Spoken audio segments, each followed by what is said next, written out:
Ooh, I could really do with some more light around here. Let's try this. There we go. That's a little better.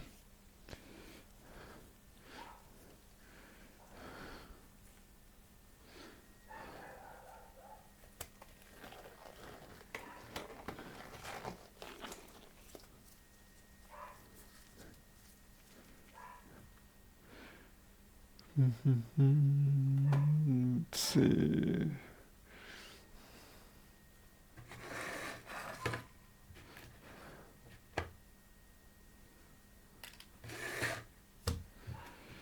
And we've got the first arrivals, Greg and Rick Fundermark. Good. Just middle of the night job. I thought I'd try and get done while it's a bit cooler. We're hitting 39, 40 degrees during the day, which makes it pretty impractical to do work in here because I no longer have an air conditioner. So I'm relying purely on just the natural airflow through the corner of the house here, which is good in spring, but I think we've pretty much run out of spring weather now. It's starting to stay warm throughout the night. Hey Farfan, hey Mike. So I'll get straight to it. I've got this came in today. It's a Clevo laptop, but it's been rebadged as a leader brand.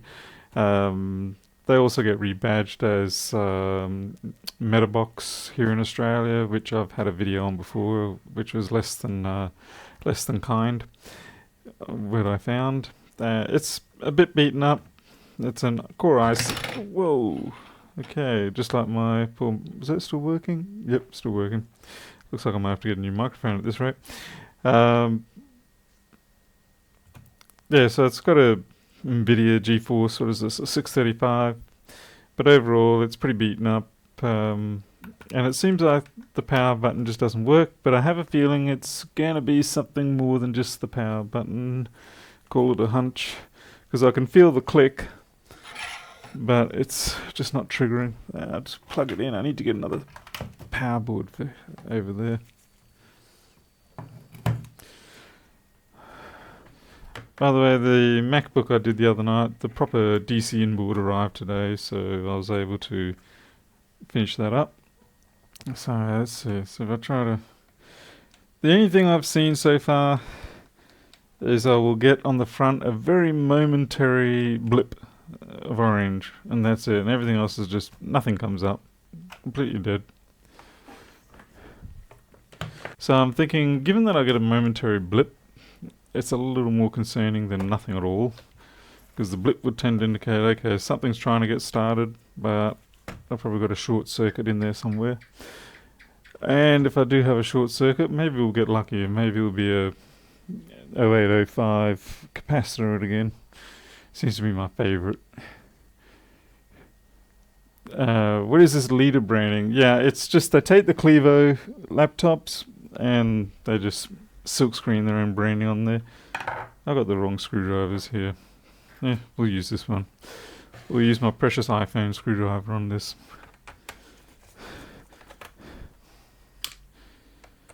So yeah, if we're lucky, it's a 0805 cap that's decided to blow its brains out somewhere. Usually it's the 10 microfarad, 25 volt units that do it. But chances are it's going to be different because I'm doing this one on live stream.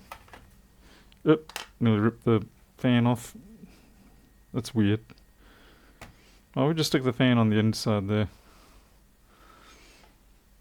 Oh, well, even if this was working, I'd say it wouldn't last for long.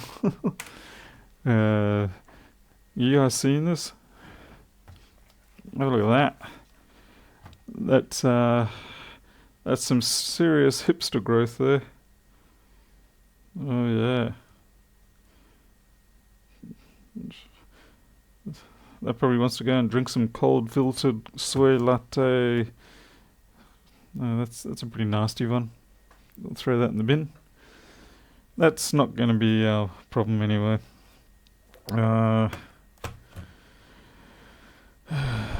At the risk of ruining an interesting fix, I'm going to try and disconnect the CMOS battery.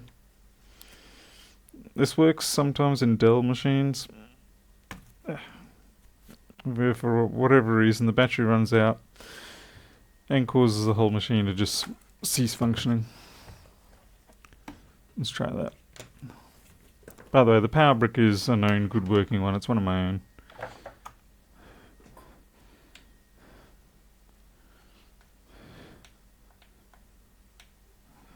Yeah, we're not even getting an AC inlight. Is there an AC inlight? Pretty sure. Yeah, there's a light here that says power connect and that's not showing up. No. So don't worry, our fun wasn't ruined. We do have to still fix this. Yeah, I don't know why people don't clean their laptop boards either. It's a little terrifying. The worst thing I hate about these particular laptops is the engineering of the casing is sort of more of an afterthought. And as a consequence, you end up with a million screws. It's really like trying to undo a Chinese wooden puzzle. I gotta find my proper screwdriver. I think it's in the other room. Yeah, could you? No, get the proper one.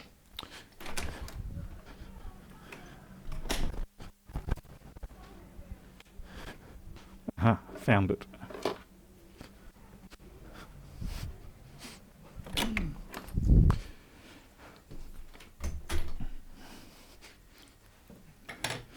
And I managed to upgrade one of my screens. I realized I had a small 22-inch 1080p Philips monitor sitting around.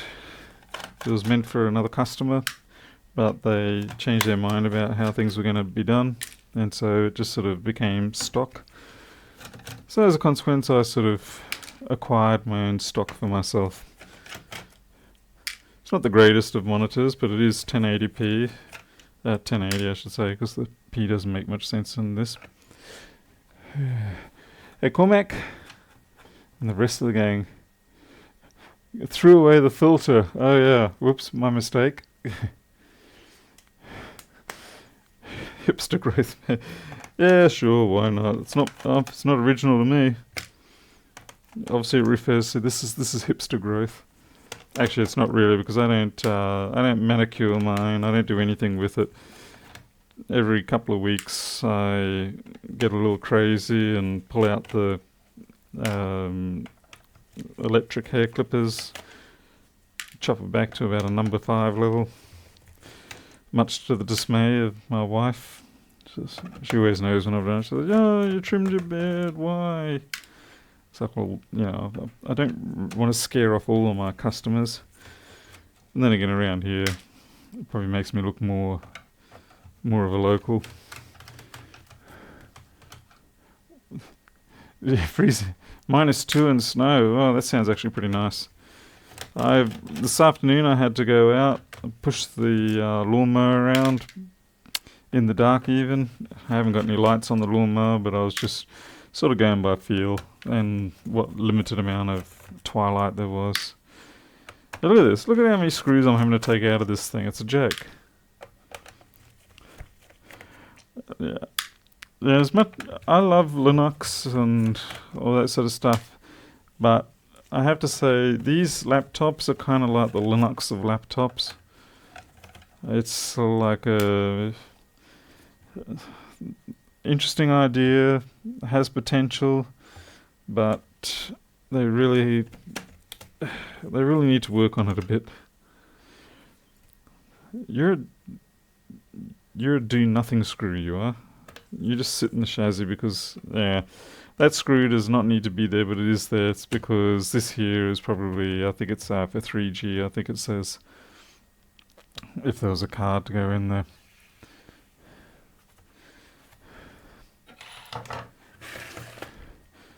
Now, if we don't have any success with this laptop repair, that's not a problem. The customer is fine to just go for a data recovery. But it would be nice to fix it, as I struggle with the first step of trying to work out how to get the Okay, I worked it out. There's junk on there. It's interesting. Your wife likes Jesus. I'm pretty much the furthest thing from Jesus, so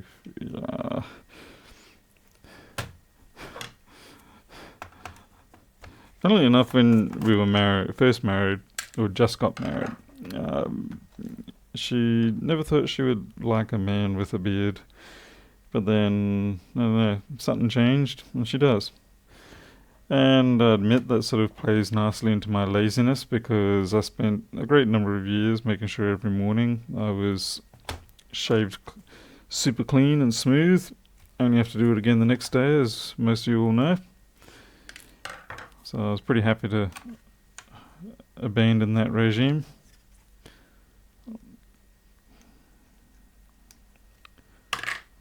Alright. Now, with all those removed, I still am not entirely sure how these come out. It could be like, I have had some Asus laptops, I think like K50s or something like that, and they're an absolute god-awful nightmare to try and get the main boards out. It's just, you end up disassembling the whole laptop. I mean, really disassembling the whole laptop before you can get the main board out. So I'm wondering what their strategy is here. Do they have a false... What's this? Why is that lifting? I think that's meant to be lifting, but it is. I think what's happened is the abuse has taken its toll. Anyone want to make a recommendation on how to... It's what's inside the person that counts. Oh, well, that's... I suppose that's true enough. Okay, well, we've got a split here. Yeah, you guys can't see this. Hang on. Alright, that's better. Just feeling for the bezel pop. That almost sounds like a drink or something, bezel pop. It can be the new IT nerd drink. But I feel like something's holding this back.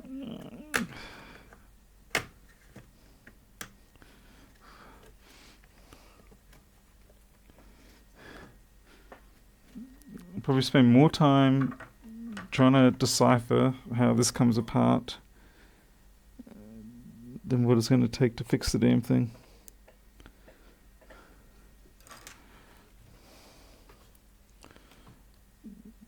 Okay, so we've got daughter boards attached. I mean, really, why do they make it so flippin'?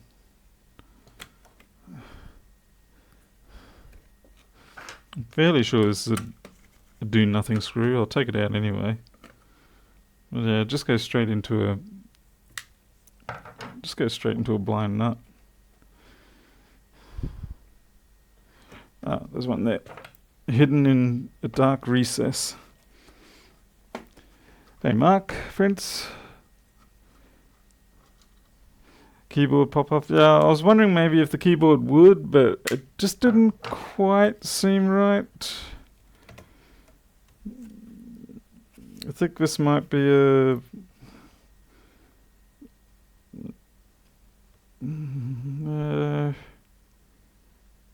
yeah, it's not going to lift more, so yeah, I think the keyboard will.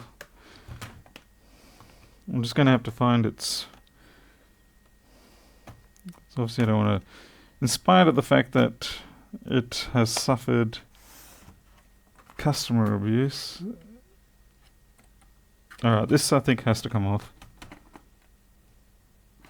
But how? Ah. Uh-huh. Uh-huh. Just... There we go. Bit of luck there.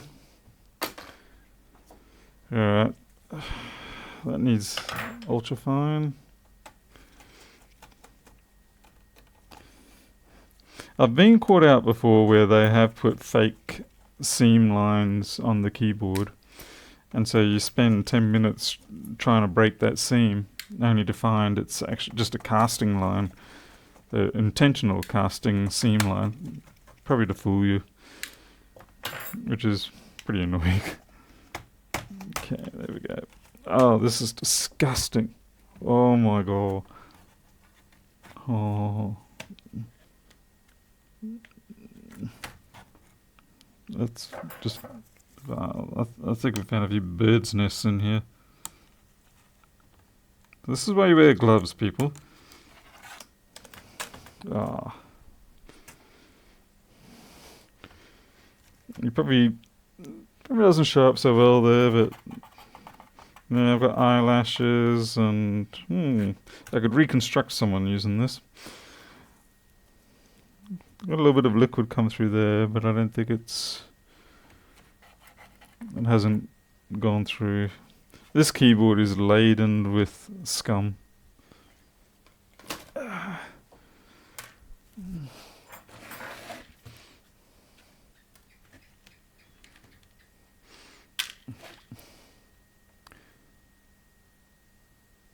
Okay, maybe that button is dead. I've got access to the button over here.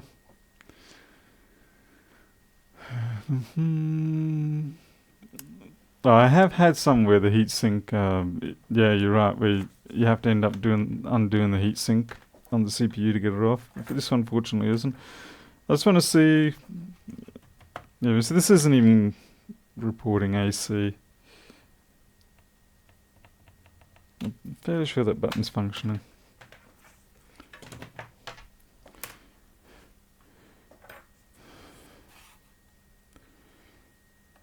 These are all dummy screw marks. I think it should come off if I undo these flexes. This is where I do like working on MacBooks and such. As much of a pain that MacBooks can be, they do at least give you access to the main board fairly quickly.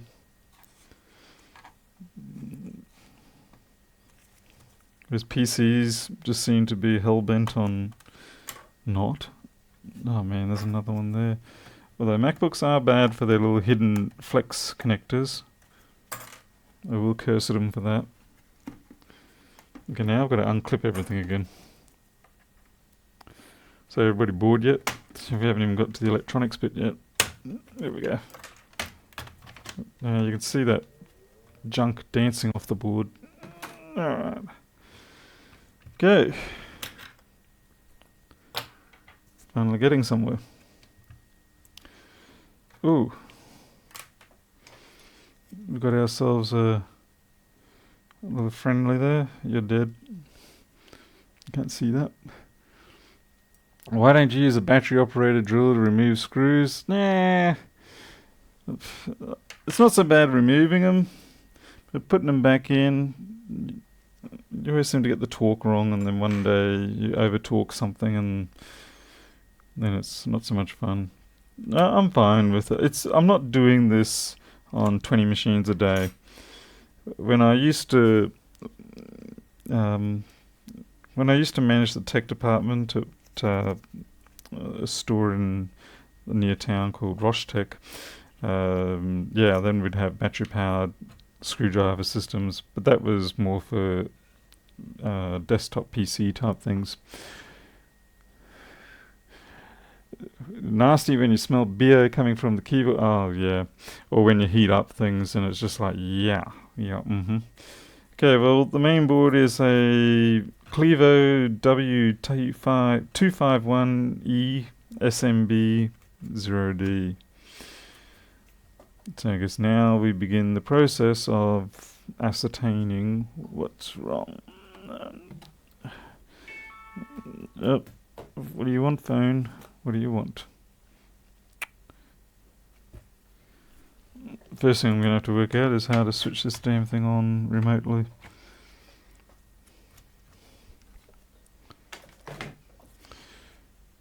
Alright, let's have a look. Nicotine, okay, gross.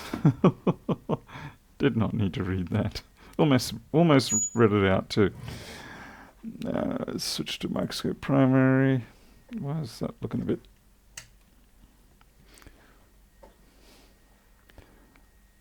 Oh, hey, Englishman. Thanks, Mark. Okay, what's our focus light? We're all off.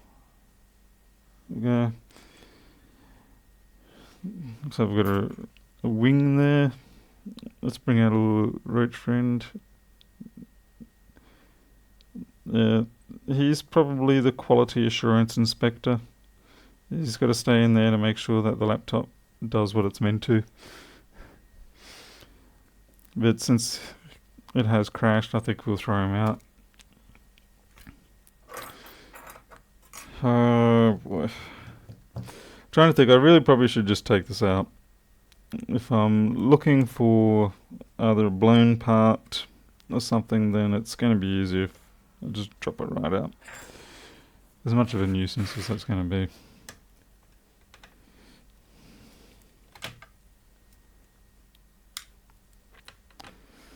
Some more screws.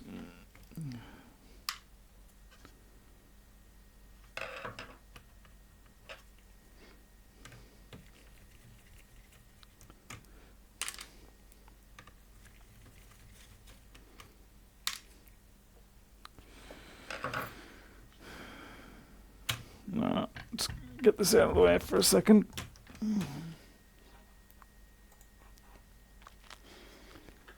It's not a bug, it's a feature. Yes, it's a misunderstood feature. That's what we used to say.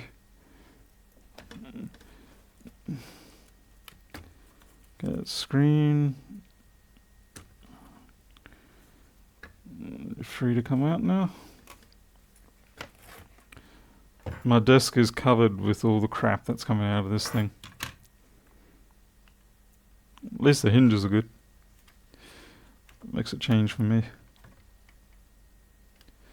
What are you attached to? Oh, speaker, right. Okay.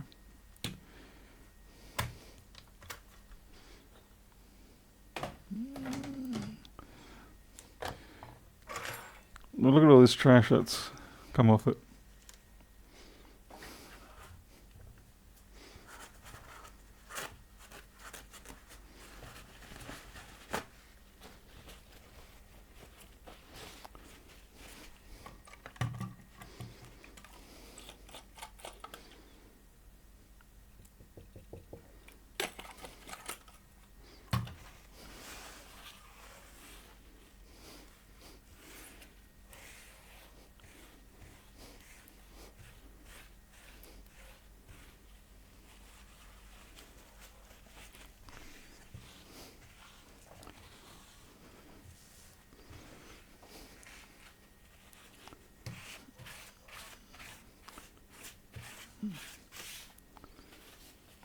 Yuck.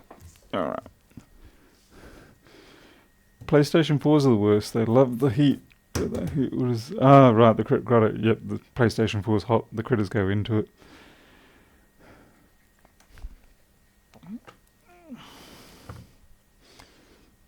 Alright, gonna put this on paper towel. Not so much because of the fact that it's dirty. I mean, that is a minor concern. But it's a little easier for me to move it around. And switch over.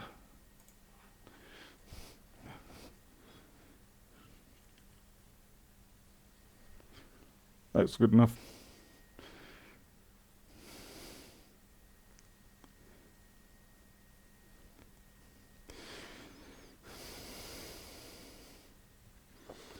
Well, I'm not exactly... I'm either looking for a cap that's gone pop or some sort of obvious... yeah, this paper's now going to... Yeah, you're going to snag, aren't you? Yep, you are. I'm just going to take this whole thing off. Whoa. Just caught that. Lucky me. Still got audio. Yep.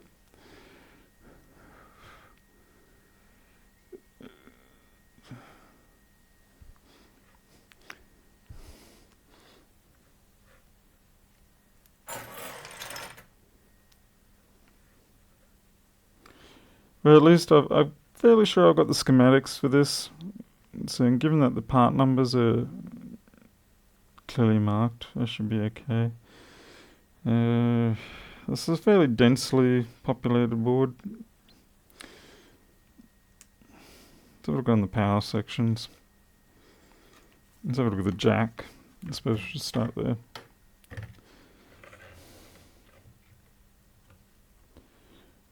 Could have been that easy, really? That is boring as, if that is the case. Look at that, that's fractured right through. How boring.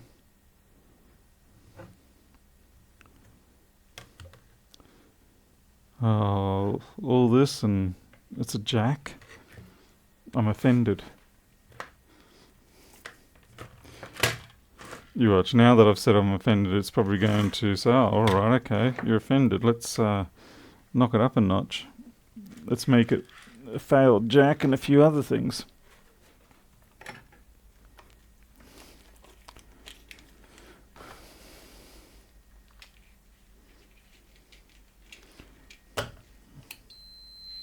Let's check, see if we've got some voltage at least.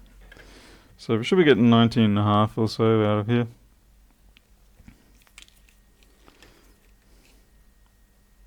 We've got 19 there. And we can do some focus.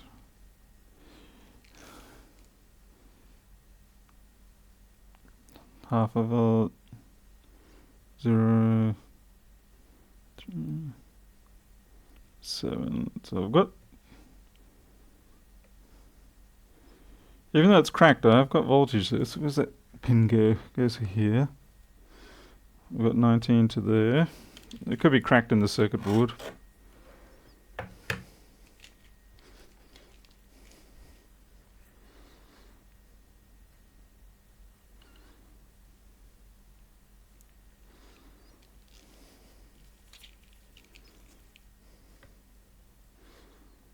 Yeah, I can see. You can see the fracture lines all around there. But that's ground. 19 there. Or was that just, that was just flux, I think.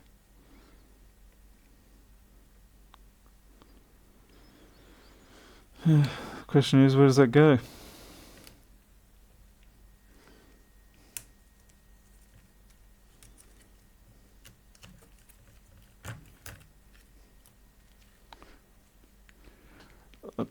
Cormac, yeah, there's a few caps that look a bit dodgy, but nothing yet screaming at me. To be honest, I'm just trying to find out where this goes. So I've got 19 there, I need to find another 19 somewhere else.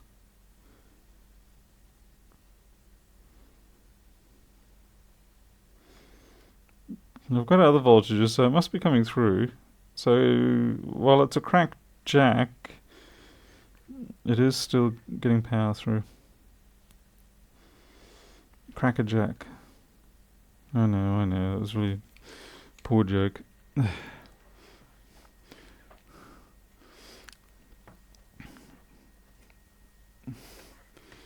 So it looks like maybe we're blessed and it's not a complete and utter walk in the park. So what have we got here? 0.6, that's not very encouraging. 0.7.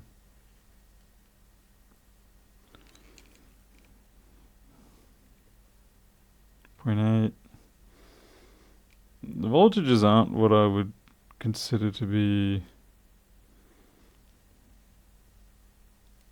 good yet. Let's go down to the power section here.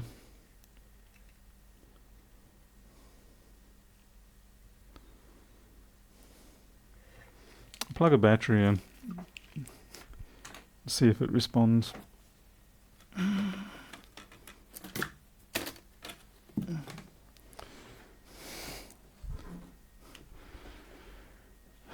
Any common foul points? Well, not specifically. To be honest, look, I don't really deal with this particular model very often at all. At least this one has a power jack, whereas the other Clevo metal box that I looked at It was using 28 gauge wire, just one length each for its power transfer. So I got 12 volts there, 0, 0, 0, 0. And 12 volts sounds more like that's just the battery itself. So I don't think we're charging, so I'm not getting that far.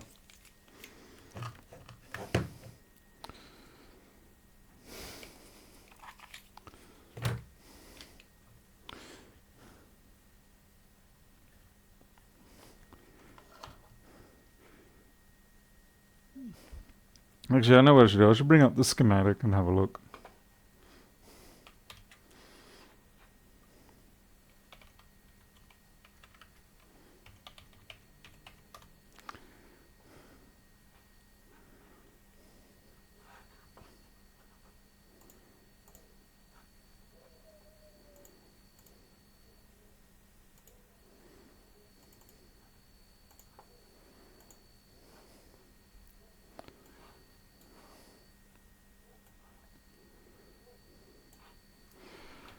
Unfortunately, I'm not going to be able to show you guys this. Excuse me.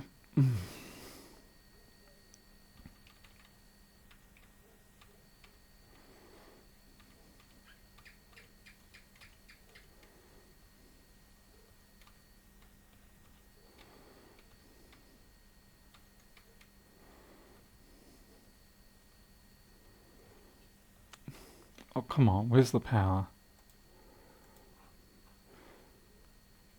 Who's got the power?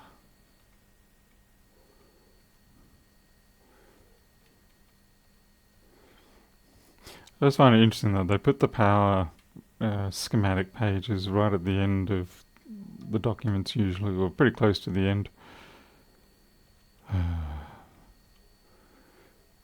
Okay, here we go. AC and charger. This is what we're after.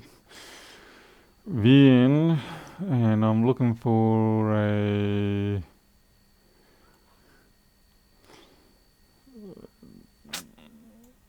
PQ45A or PQ39.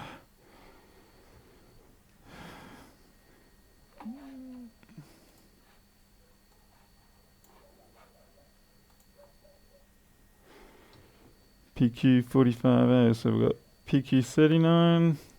What was the other one we're after? Wasn't 39, was it?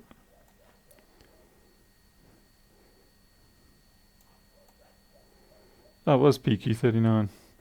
Pins 1, 2 and 3 should have the AC voltage on it.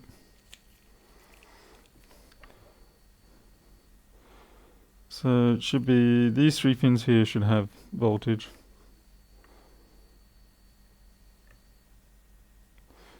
And I've got 0.8 volts. That doesn't make a lot of sense.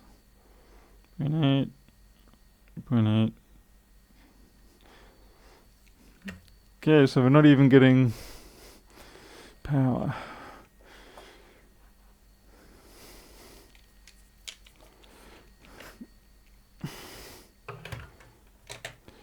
Well, the first simple trick to do, as much as I don't like the idea of just blindly doing this, is I'll resolder those pins.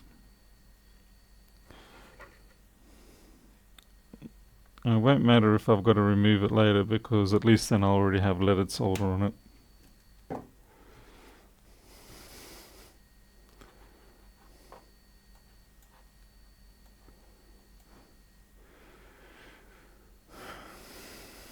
Usually you see 2 filters blowing and jacks are damaged. Well, let's see if I can put this schematic in here, because it will give you an idea of why I'm thinking I'm just going to go straight for the connector. Let's see. Okay, let's see if this works. It's a little large.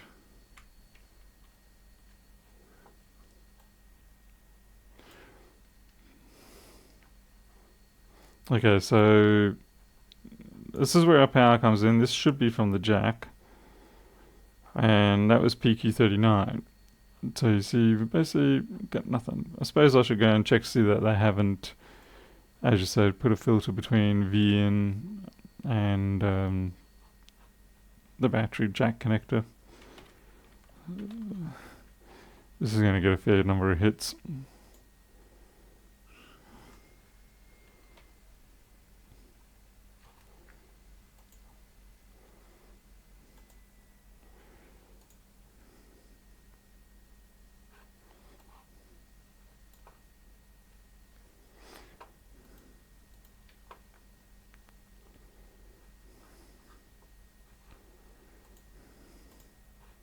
So if I just jack. Ah, here we go. Yeah, you could be right there. Looks like I have to apologise again today. What have we got? PL1. It's a very... Okay, yeah, I was completely wrong. Sorry. Sorry about that, Q. I brushed you off a little too soon. That's my fault. Alright, let's see if we can find PL1.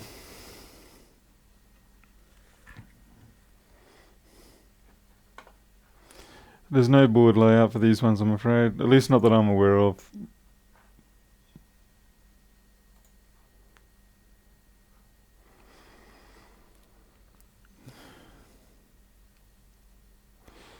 I would expect PL1 to be something like a fuse.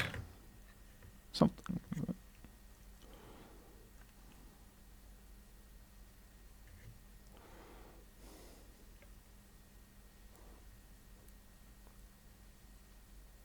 Or an inductor, as you said. You'd sort of anticipated to be near here, but no guarantee. I wish I could see chat while I was looking through my microscope, and that way you can all go, there. Let's look.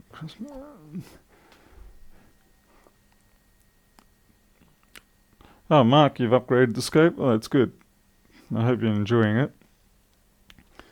Yeah, let's see. We can also look for PC80 and PR160 and PQ34. Well, there's PQ34. There's PR160. 10K.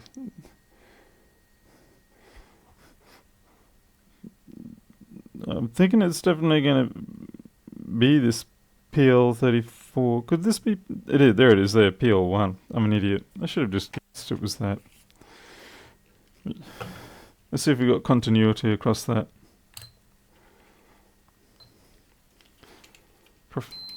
There we go. Damn, we've got continuity. That sucks. Alright.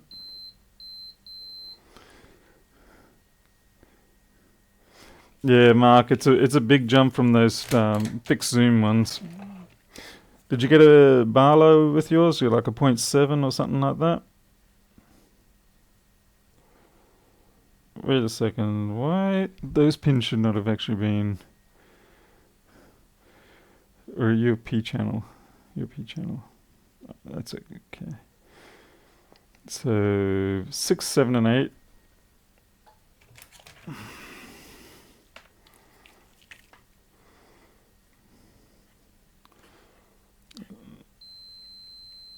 Okay. Okay, we've got no connectivity there, so that's good.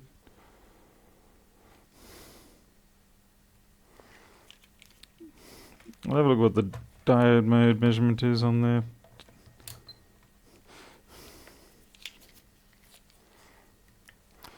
On the output side, 0.55, so that's not unreasonable.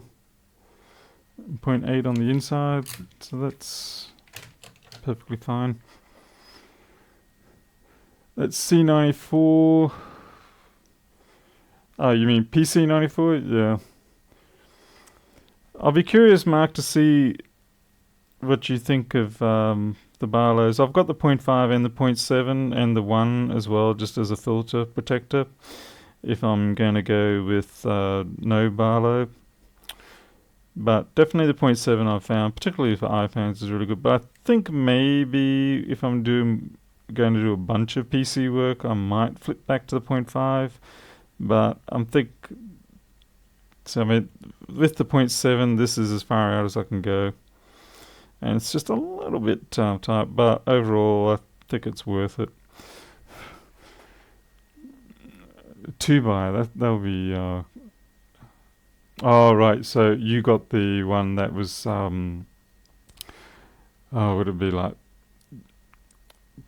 22 and or 3.5 to 90 on yours? Anyway, well, let's plug the power back in, see if we can get some voltages, because we should be getting voltage. I just heard that crack as I plugged that in, so I'm suspecting there really is a short somewhere, and then it just caused it. Strangely enough, it doesn't cause the pack to drop. Okay, 19 volts, 19 volts, 19 volts. Great, everything's all up and running. Don't tell me you're... Alright, so we've got 19 volts going well. 19 volts, 19 volts. So we've got 19 volts over here too. Maybe we've just got...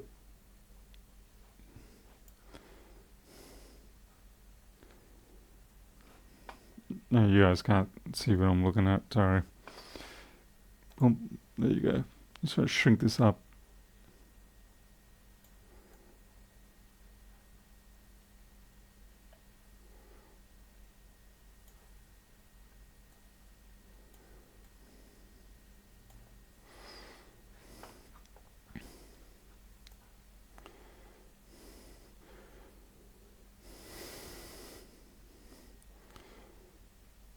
Okay, but I don't seem to have anything on VN, so we're looking for 1 and 2 on PQ45A.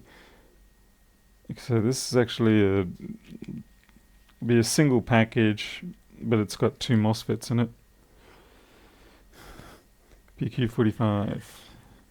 I'm sure I saw that over here somewhere.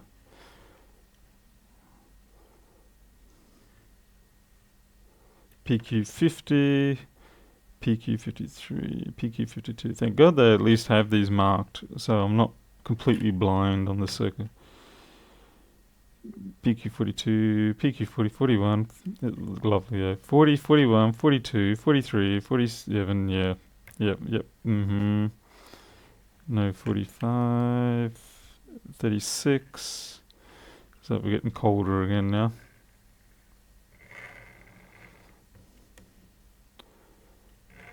On the other side, maybe.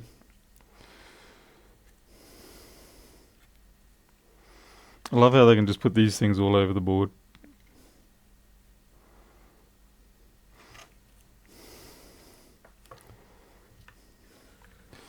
There you guys. The PQ30s. A little bit out of focus.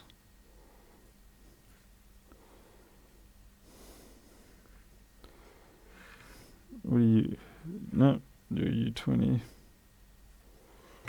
Maybe you.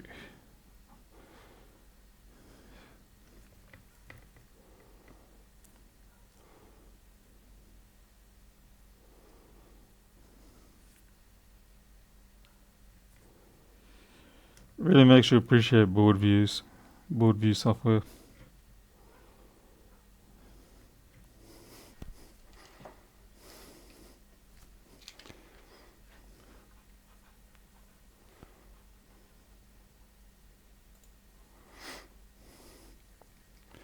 Looking at a microscope to buy, it's like a minefield. It has so many out there.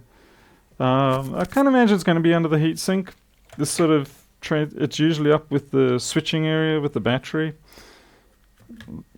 like in this sort of vicinity typically. Jerry, if you go to the link that I've got on the screen, the PLDaniels.com repair items, you will see the microscope, the camera, and all that sort of stuff that I get. And the Barlows and the camera, yeah. We've got a hole in that. Is that a hole? Is that a hole? You look like a hole.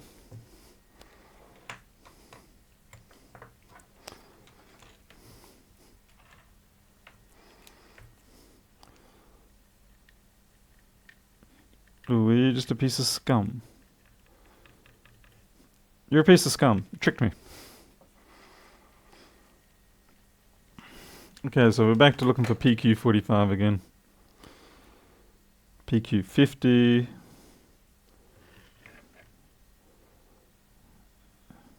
Oh, that's PQ45. That's it there.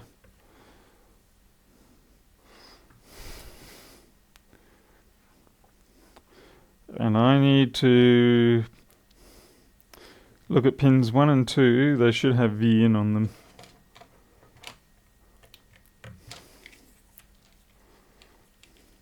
Which is 19 volts.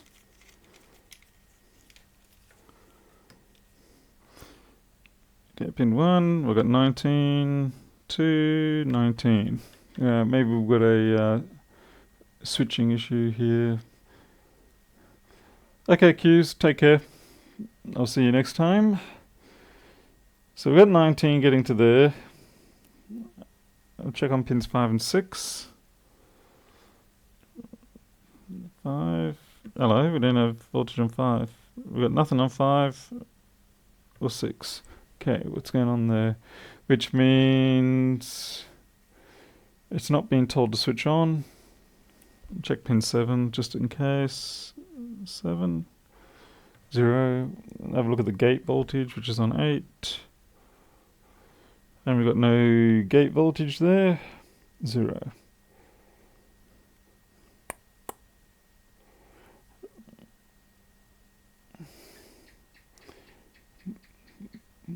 Now it's an N-channel MOSFET, so that actually needs... Is that an N-channel? Yeah, it's an N-channel.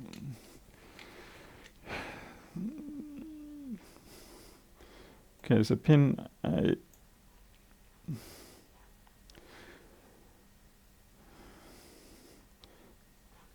Alright, so now I've got to look at this chip here. Because what's happening is, we've got... That's weird though, we didn't get V in on PQ39. Let me double check that. I'm almost 90% sure we didn't have it.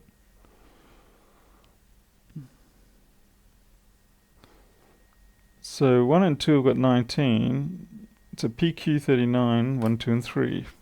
Should also have 19. There's PQ39. And pins 1, 2, and 3 should have the voltage. And we do. How the hell did I not have... it's probably from the jack. Does that mean maybe I'm being trolled here? I have a feeling I'm being trolled here. I think the jack's intermittent and I'm just chasing bugs that don't exist.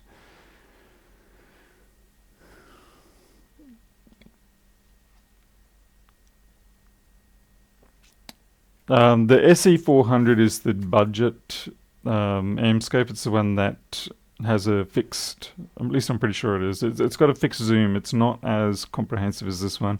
I would definitely save your money and get the SM4TP. The 144 suffix on mine just refers to this particular LED light ring. I like this one because the adjustment is not up here, which, you know, some people prefer it up here, fair enough. But more to the point, just the power cord that goes into it, the one I've got, it has a separate on-off switch and a universal jug power cord. Pardon me. Alright, I think I'm being trolled here. I need to go and find out how to turn this thing on. Which... Where was that flippin' connector?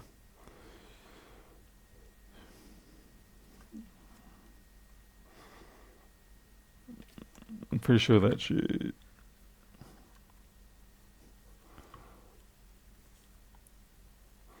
Okay, JSW1.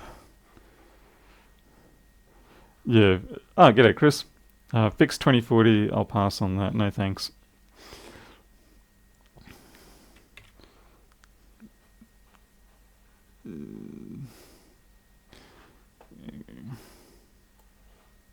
Oh, crud.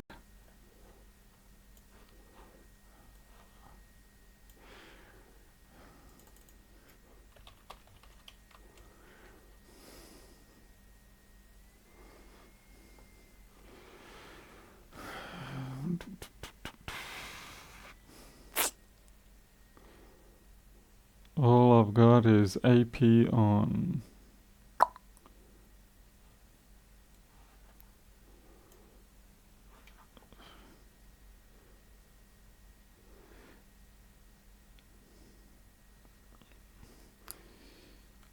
Don't think AP is on, is it? M button? No, that sounds like media button.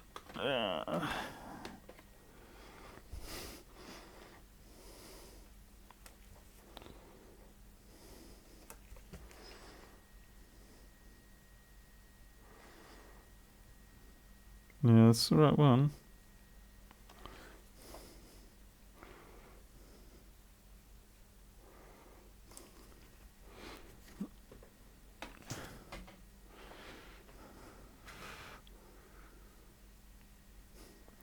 I'm trying to decide which one I actually need to pull to ground. It could be 7 and 8. Let's just try to short those two to ground. Well, rather short them together. And see what happens. Like I said, I have a horrible suspicion we're being trolled by this jack.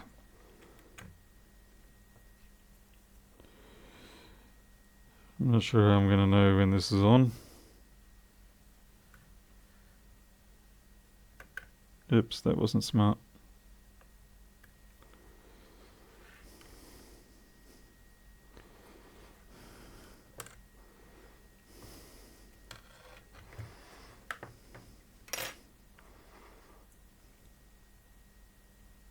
Maybe I should plug the fan in. Actually, no, I know what I can plug in. USB stick. Where are you?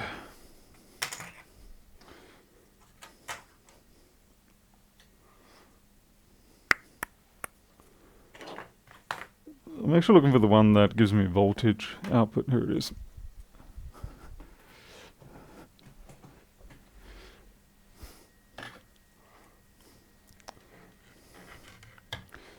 Switch back.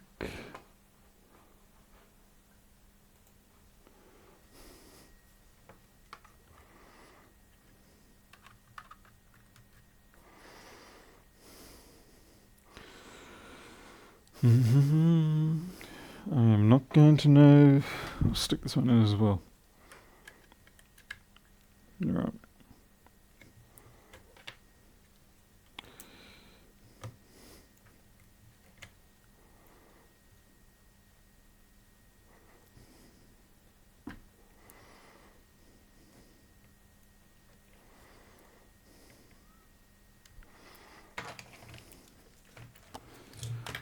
Chris, shouldn't you be working?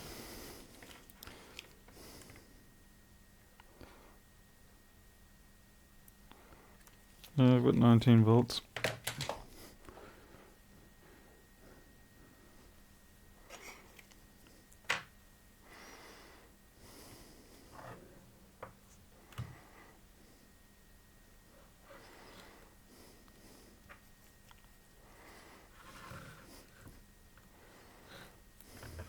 Oh, that was terrible. Someone remind me to oil my... No, I don't think it's those two.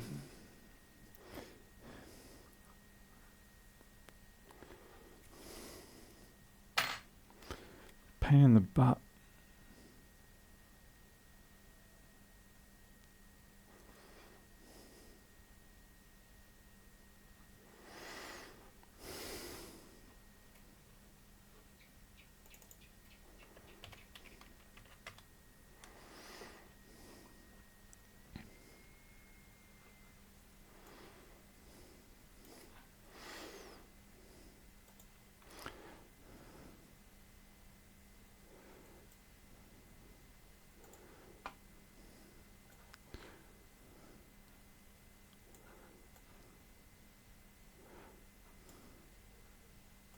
Oh, well, I'm shocked they actually have the schematic here for the.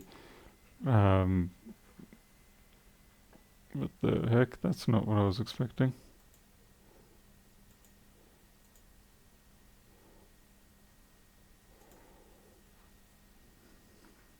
Yeah, I'll do. Uh, Look at this. I've actually got the schematic for the power board. Okay, so we've got SM button, and so it's this one. It's pin 3, and it's active low. So I got a ground pin 3. Live roach, not fixing it. Fortunately, this one hasn't got live roaches in it. I have had a few. I have. And of course, I usually found that out after I'd opened it up. And they've all spilled out everywhere. I copped a really nasty German roach invasion for a few months. Blooming things took forever to get rid of.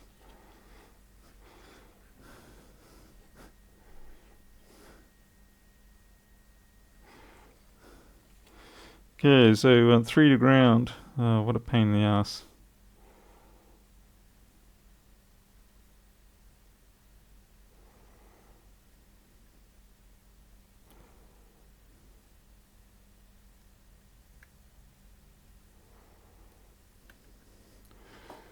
No.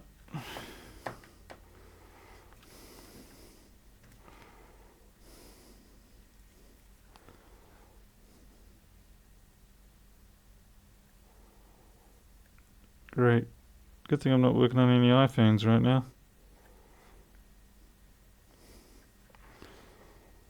Well, definitely not getting power up.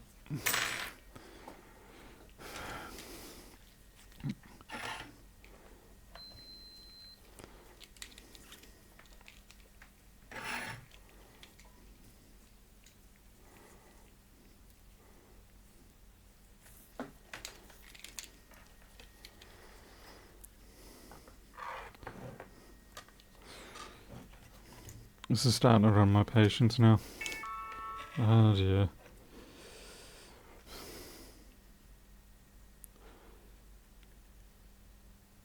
Yeah, we've got full voltage there. Alright, so it's not interpreting the on-off switch.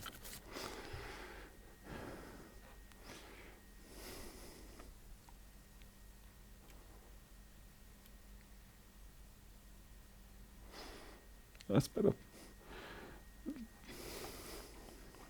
Check your reset line. Yeah, I'm just heading there, Chris.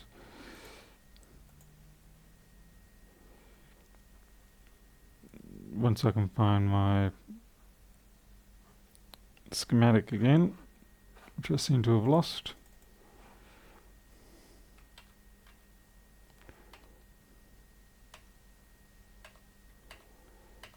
How can I have lost my schematic?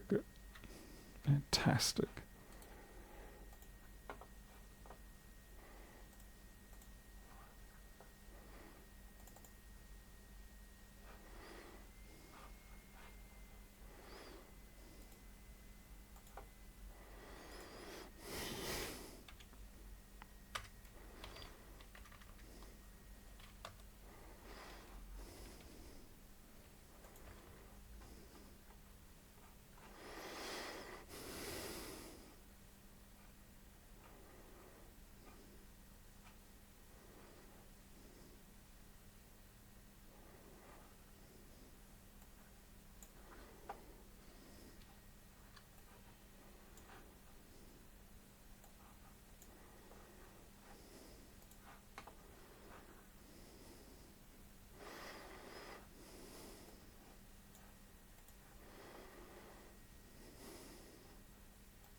Yeah, the only thing I've had to date so far, Chris, is it just blinks for a tiny second, so I've either got a short or, as you said, Southbridge. Uh,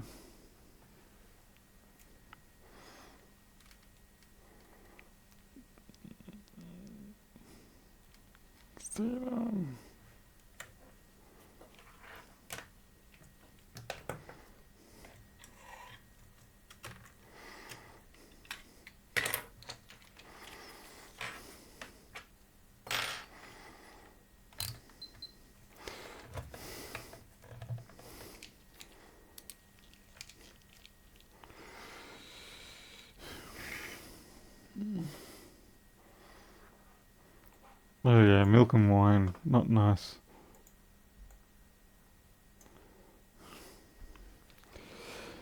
Especially not when they're getting all fermented.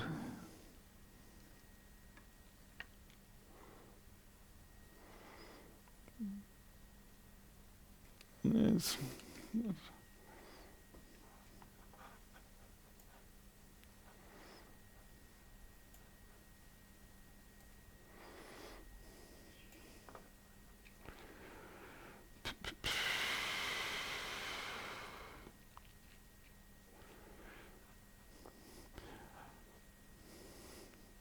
I'll check this as well, the AC available. If that MOSFET's down or isn't being... Hold up, what have we got? PQ38. Here we go again.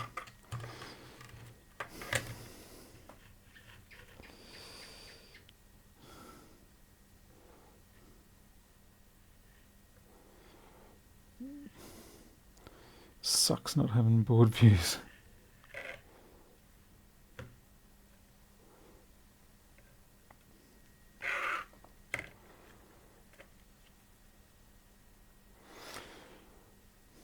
What are you? PQ38, 2SK. You're probably a SOT23. Just to make things PQ35.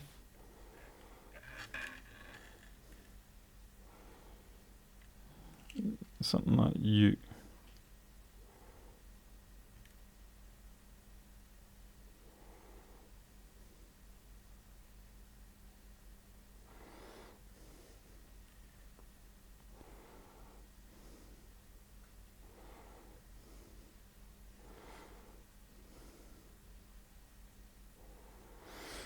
Alright, if we can't find PQ38 directly, we'll indirectly find it.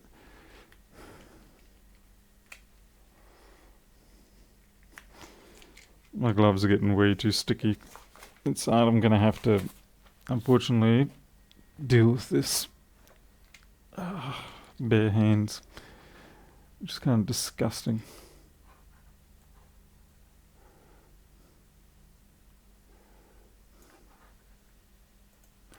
Alright, so what I'm looking for is to make sure that we are getting the required signal here. I suppose I could just go straight to pin 9 on this PU1.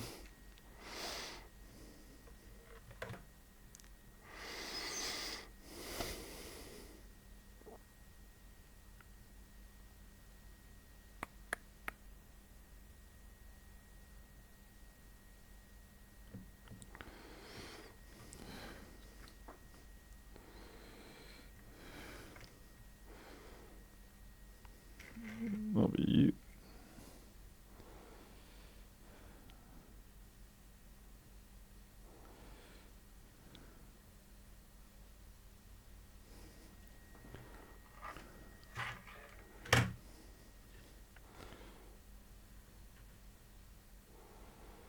PU7.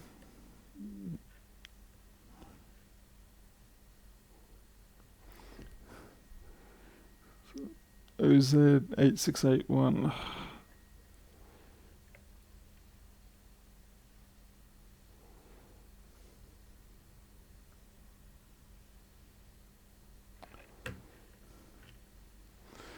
How many pins we're looking at?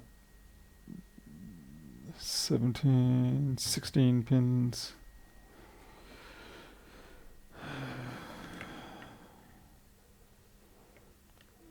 P5.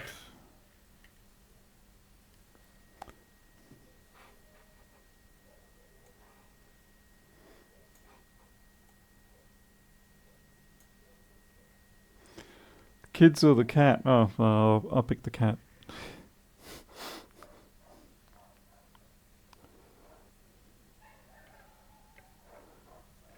But then that's just me.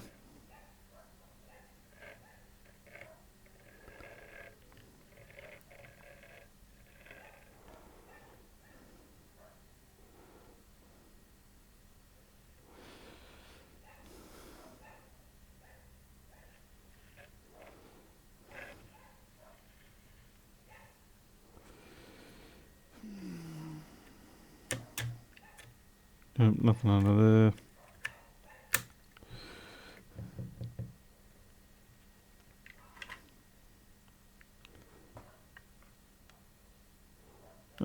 PU8.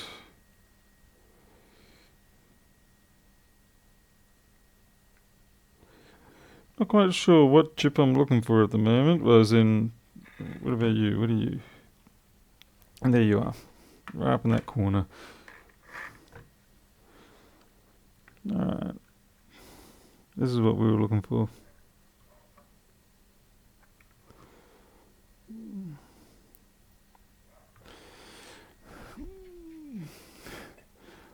And we want to see that. Let's see if I can understand this circuit properly.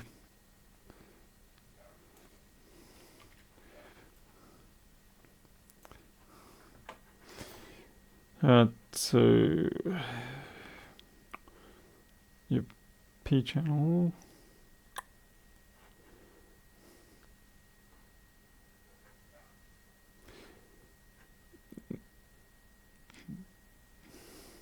Geez, I put some filtering on this one. Pin 9.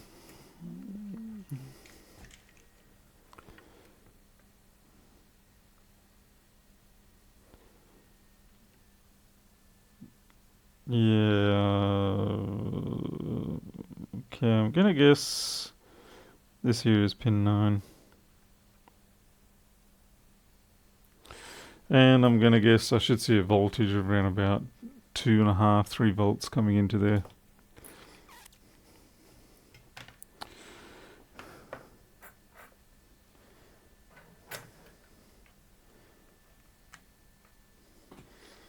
Amazingly, no drop frames, still running at 41% CPU. Then again, I'm only doing 720. But I am running on the faster encoding rather than super fast or ultra fast. So hopefully the quality is a little better. Okay. Oops, shit, don't short that stuff out. Yeah, so I've got 3.3, so that should be valid.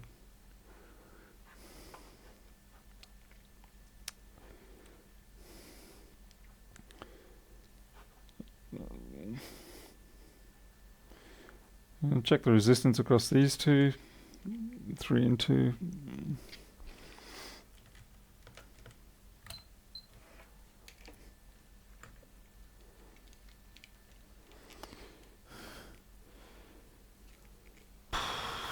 Let's see, 1, 2, and 3. These two here.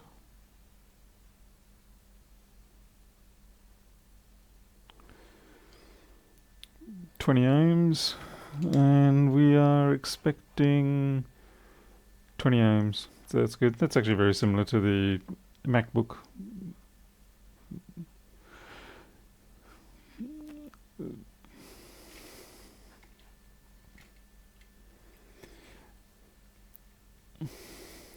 I think the divider, the PR2 and PR1, is for self-biasing of PQ34. And then this here, it'll either float it so it goes up and shuts itself off, or pull it down and should open up, I think. Oh wait, I've got this all backwards. That's actually a drive. AC in.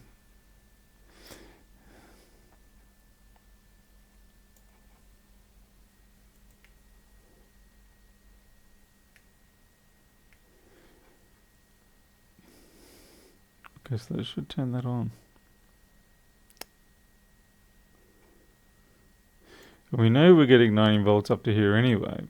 And we know we're getting up over here. Are we getting that?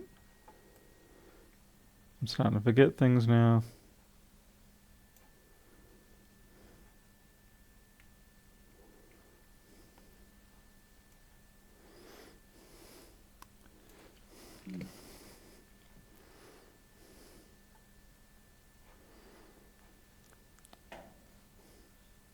Okay, so look at pins 4 and 5 as well, just in case. Just in case we've got a current resistor that's gone wonky, although I doubt it. Nice, out of focus.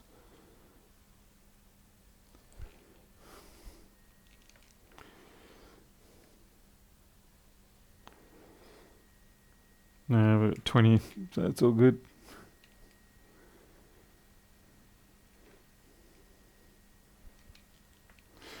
Although it is a little high. Let me try that again.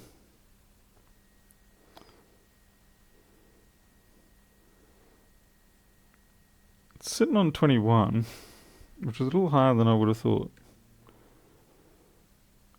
Because these two... Yeah, maybe. 20.7.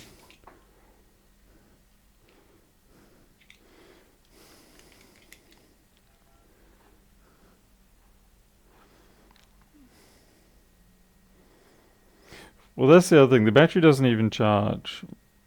And we don't even get an AC indicated light, like AC input. So whatever's happening is it's shutting it down. I think I'm going to put the brain away for a little bit. I'm going to put the brain out. And I'm just going to look around the circuit board again. Just looking for something that might stand out and say, you just wasted an hour of your time.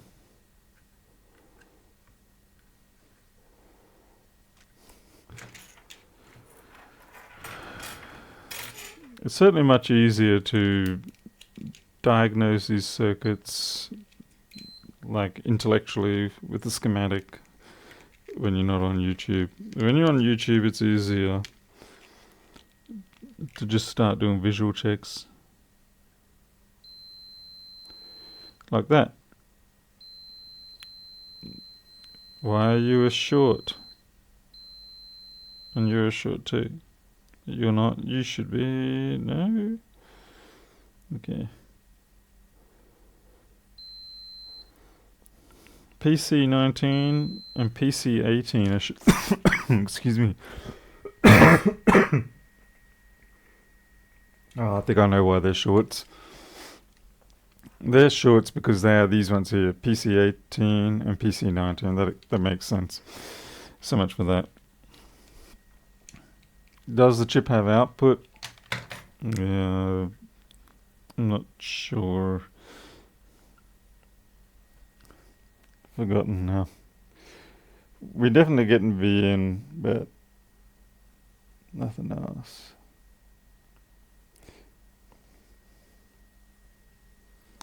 Yeah, I'm going to look around the board, see if I can find... I should be looking for my beloved cap. My beloved 0805 10 microfarads. You're good.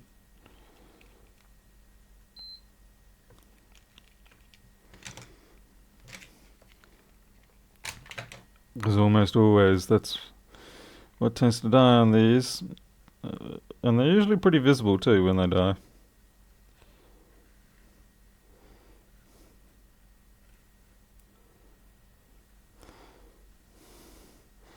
So it's almost always these 0805s.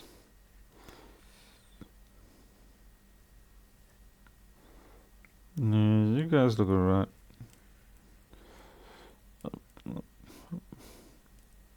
I'd be very surprised if it was something under the CPU.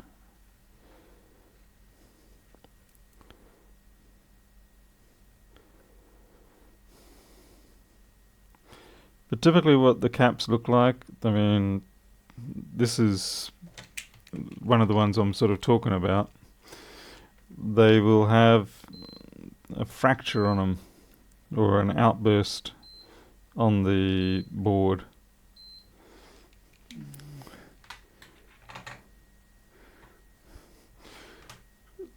What board view were you after, Mark? I'm guessing iPhone board view. Okay, it's what's under here. Other than more rat crap that I've now got stuck on my finger. Marvelous. Shoot, just rip that.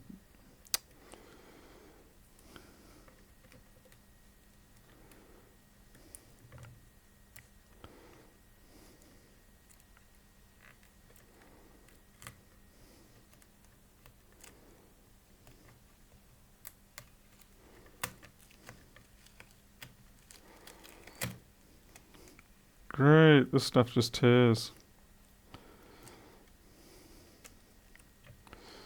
Wow, it really does like tearing.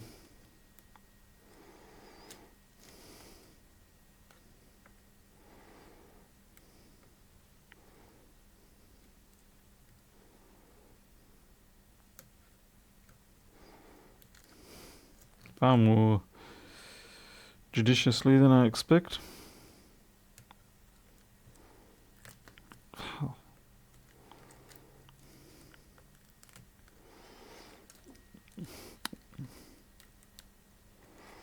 It's like a...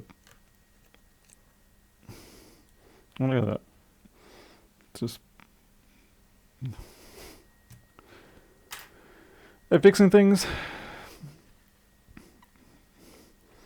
Yeah, let's get back to looking for... Yeah, it's one of those sort of caps.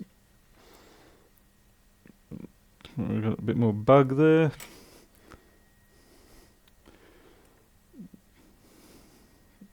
Stabbed and duly removed. I've lost track of where I was. Okay, I'm pretty sure it was here. And I'd say about 50% of the laptops I get in with this sort of fault where it's a shutdown, immediate short type effect, those caps tend to be at fault.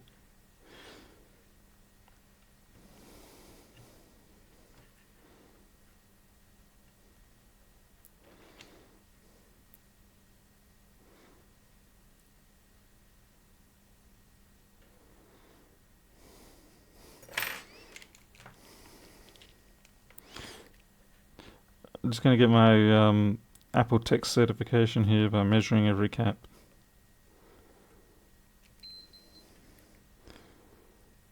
Gotta do it. Gotta measure every one of the millions.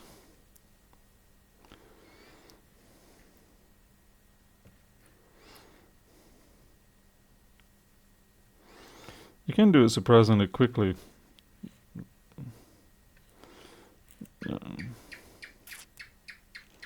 Shut up, Gecko. Ooh, another bug in the board. That one's a fly.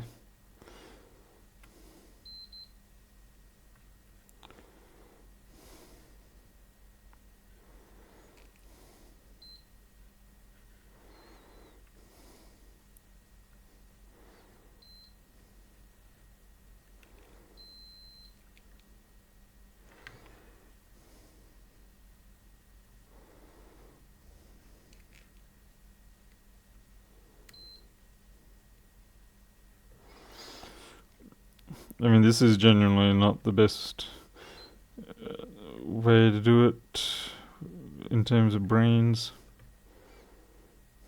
You should be good. Hey, why don't you...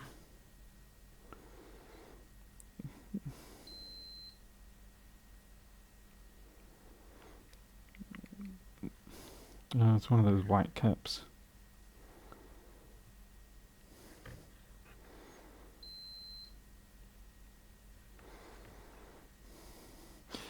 Anyway, don't judge me.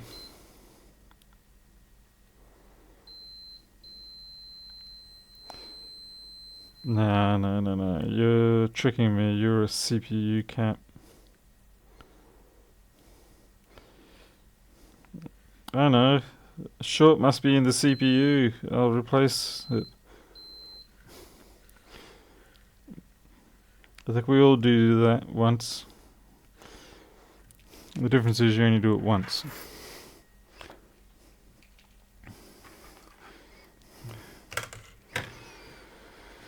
This is the ugly side of the board.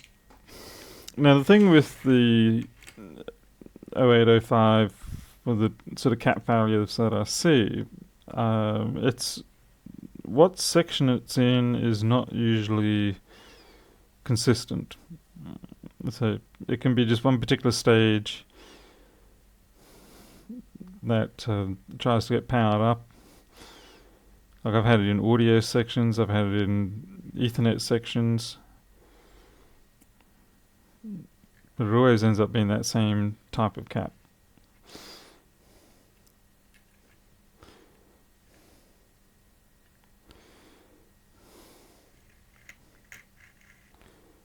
What am I grading on there?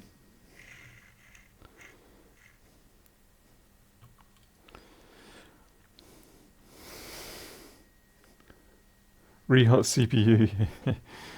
Shut up.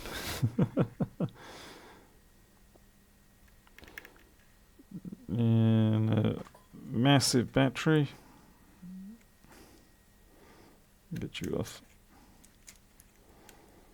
Oh, that's smart. Yeah. Stick some MOSFETs under the battery. Why not?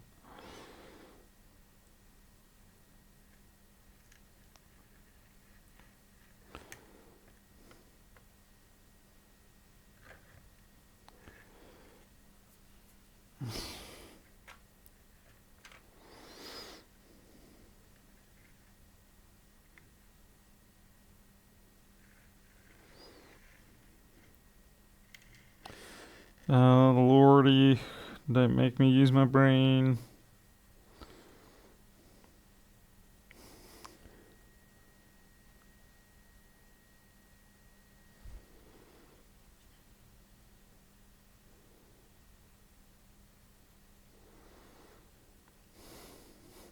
Naturally, of course, this happens on the one that I decided to live stream. I've had a few.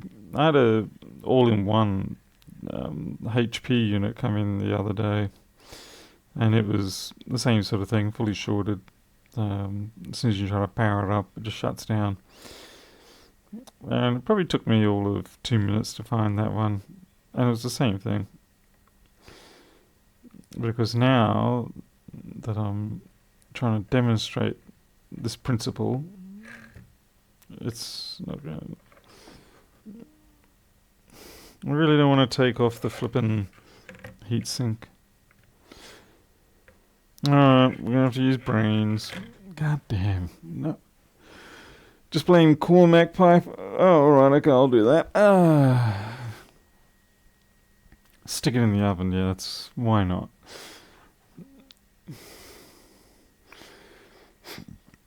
My gut's gonna start showing on this. I'll do scapegoat for everything. I do need to get a better screen for this. The laptop's kind of fine, but really it's no fun trying to do this sort of diagnosis and YouTubing at the same time on miniature screens like this. It makes 1080 seem like a world of space, but 4K would be really nice, so you can have all your 1080s spread over it. We were on the backside just before. Let's have a look again at our voltages. Let's see what I'm missing. See how far we're getting before it dies. I really hope that jack's not trolling me. I'd be quite pissed.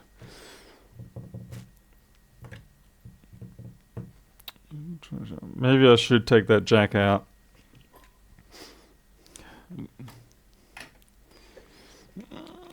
But then let's see what the signal lines on the jack are.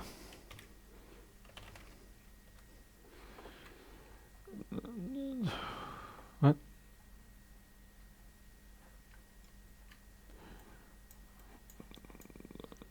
This thing's demented. Okay, zoom in.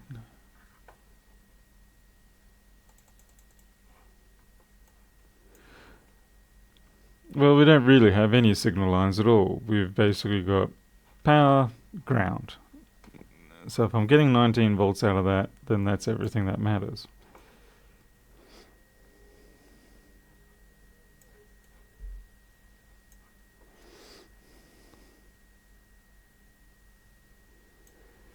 Alright, let's have a look at VAC, which is pin 1. Is the CPU socketed? It is socketed, but it should still surely start up, shouldn't it? I'm pretty sure they do. I mean, at least the battery should charge, and that it doesn't even do that. As far as I am aware, those power management chips will charge the battery without the CPU being present. We've got 18 for AC in.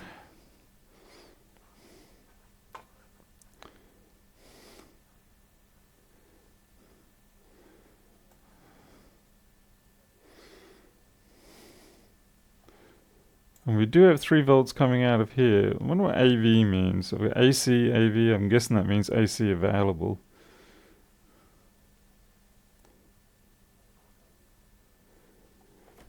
I'm going to measure that pin 9 again. We've got 3.3 on that. It's worse than that. It's dead, Jim. It's dead, Jim. It's worse than that. He's dead, Jim. Anyone remember that song, Star Trekking Across the Universe? I remember as a kid, before I knew much about radio, the radio's slogan was hits and memories. And I thought, okay, this is a new song, so it's not going to be really a hit yet, and it's certainly not a memory yet. So I was waiting for them, the radio station, to change from the hits and memories mode of their radio station to modern pop or whatever, modern rock. I didn't realize that actually was their slogan for the radio channel itself. So for many days I was like, when are they going to switch out of hits and memories? I want to get the latest stuff. Anyway, eventually I did catch that song. It was a big waste of time. I ain't going forward because we can't find reverse. Yep.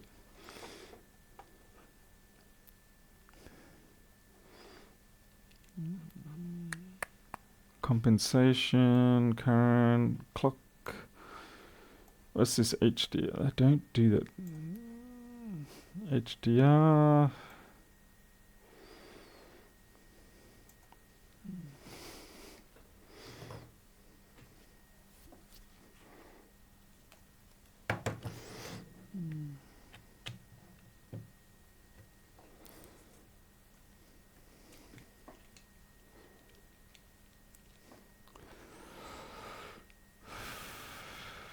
Yeah, what year would have that been? That would have been 88, 89. I can't remember. OZ8681. I'm going to have to look up this board. OZ8689. This chip, I mean. 8681 rather. OZ8681.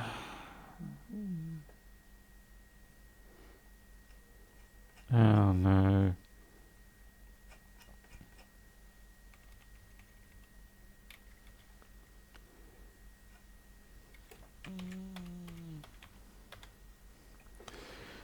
Eight to 6181 is a SM bus level 2 battery charger. Yeah.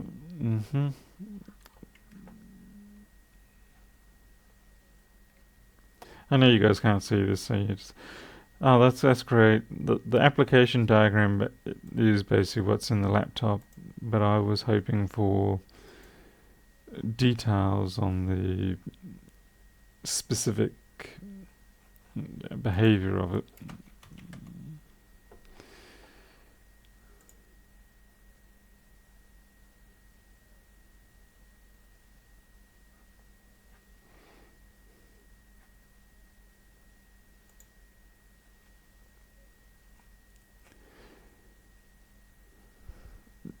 Yep. Everybody just keeps giving me the same useless data sheet. Brilliant. Alright.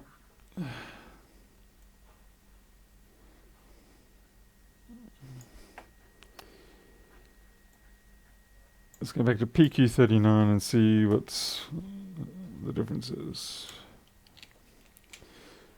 And looks like I'm going to flip over for that.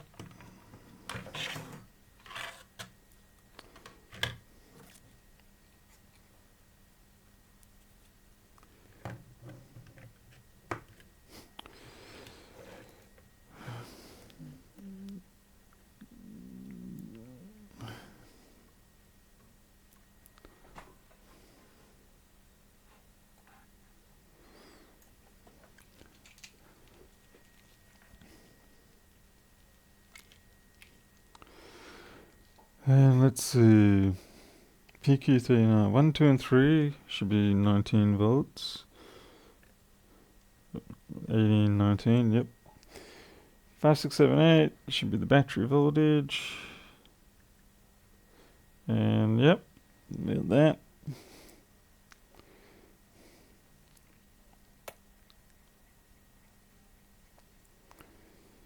What is pin 4 at the moment? Pin 4 is at 19.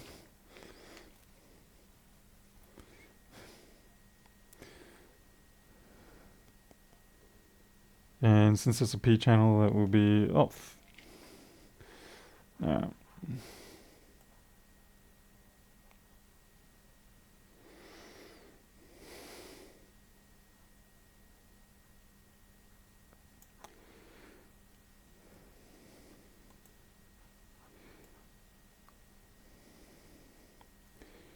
Battery detect.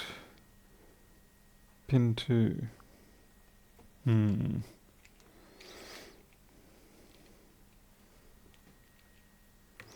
Again, it shouldn't really matter though, because you've got half a volt there.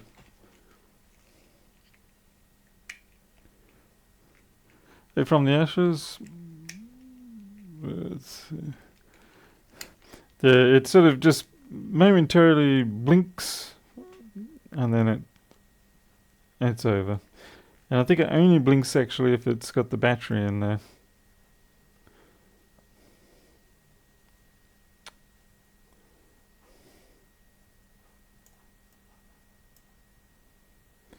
The problem I've got here is that I'm not quite sure yet I am understanding this circuit.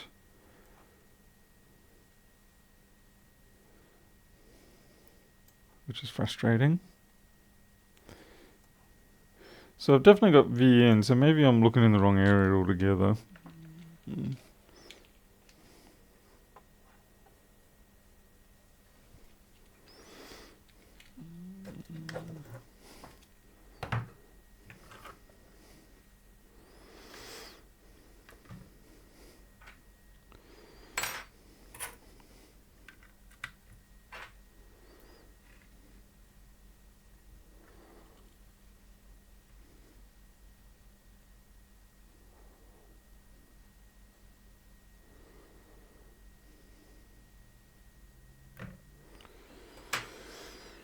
You're driving me crazy.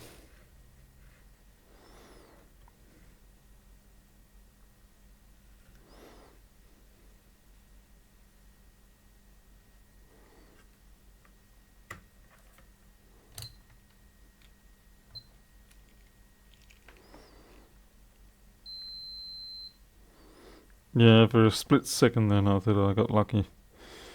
So much for that.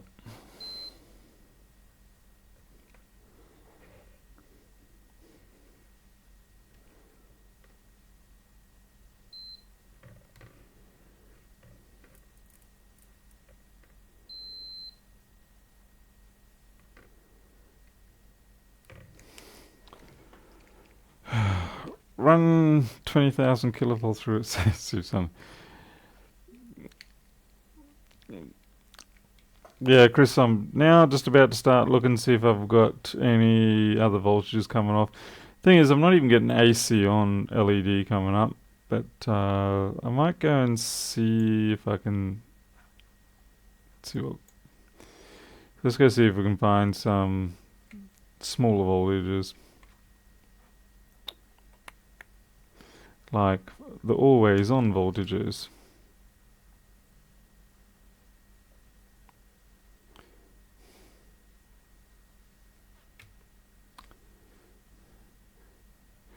Greg, there's plenty of stuff on the backside, but I had a look over that, and there's nothing directly obvious either.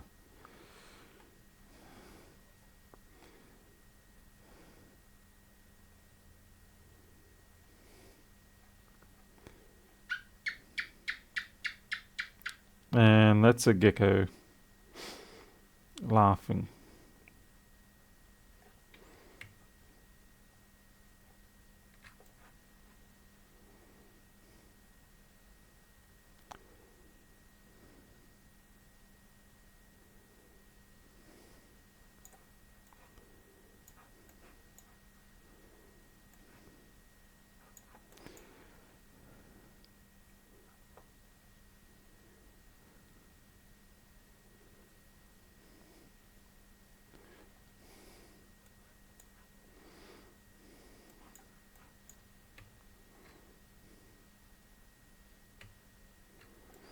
I really hate doing it this way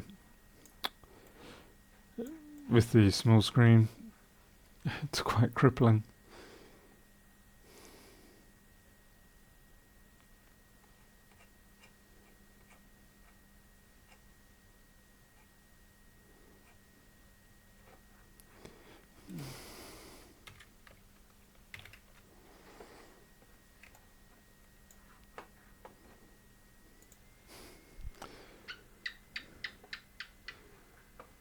Geckos.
What?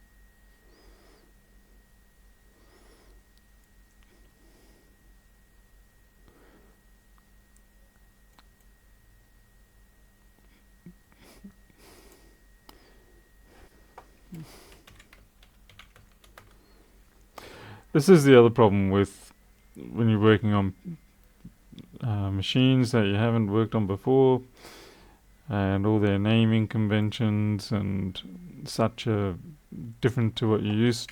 You know, they're the same things, but they've been given different names. Anyway, and you just got to spend 10 minutes or so reacquainting yourself with them.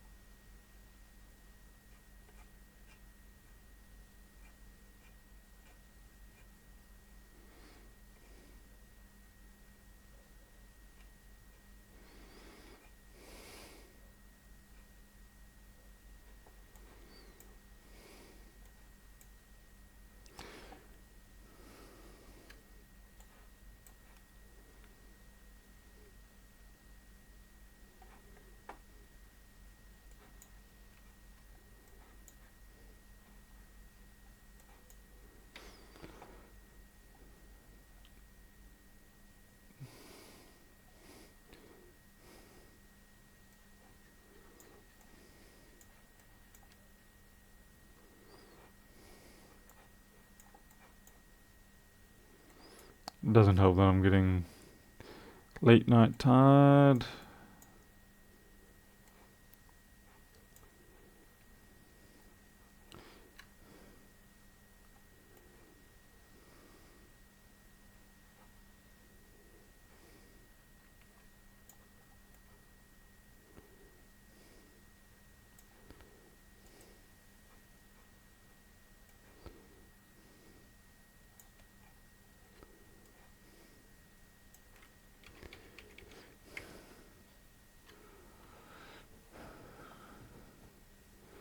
I'd say it's probably the lighting, Greg.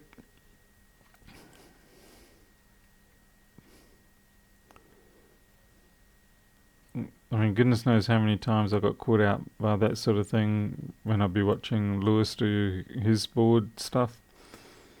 And be like, it's there, it's there. Ah, here we go. Well, at least I found a power diagram so I can get started here. This is going to help a bit.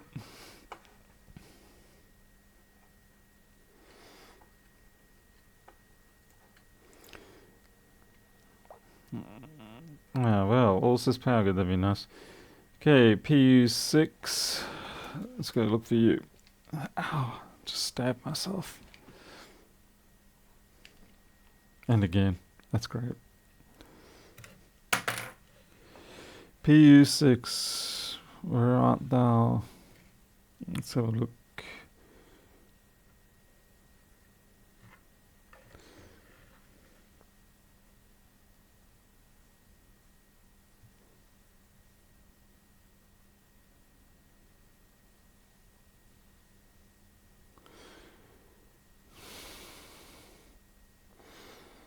I mean, I appreciate that they've silk screened this, but it's pretty marginal. Everything's upside down too.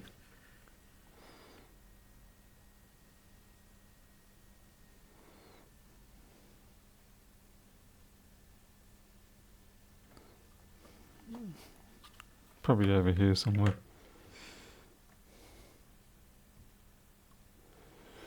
PU7.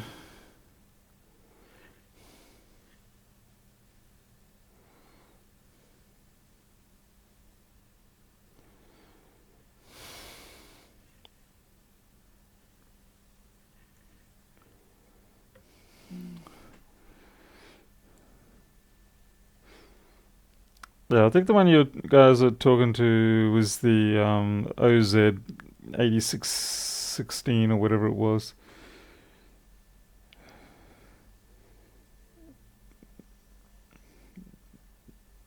Okay. Yeah, I need to open up two.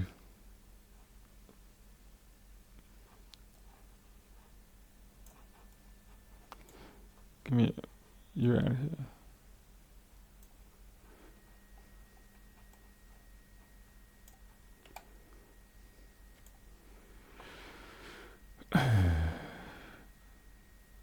P6.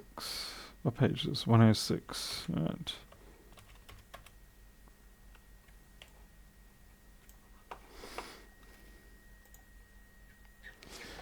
And P6 is a UP6122, which I think was one of these.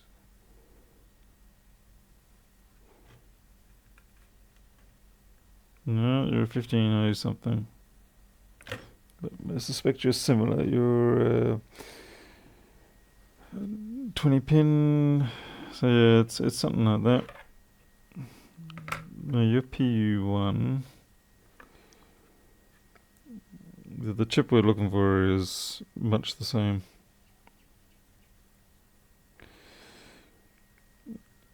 So it really does make you appreciate board views. What about you guys? I did the same thing, you just upside down because I turned the board over.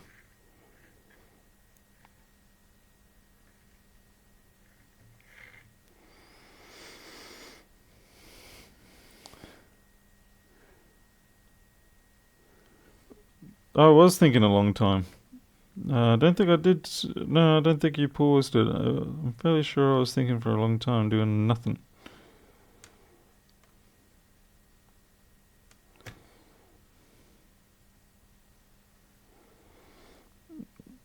Why do I get the feeling that it's probably this chip and just a different part number on it, slightly different? PU7U.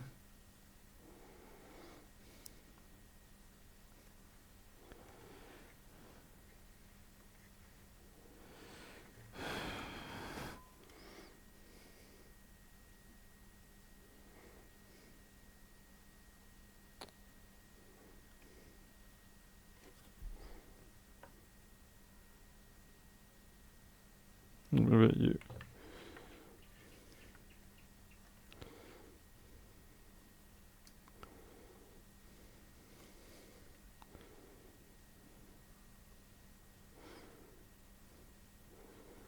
Yeah, it looks like you're PU4.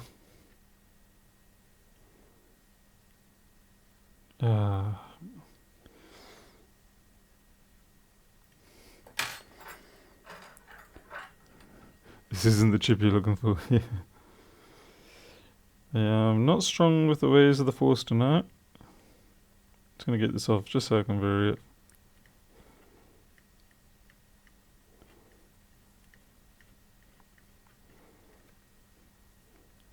Yeah, the number's not right on that one. Not even close.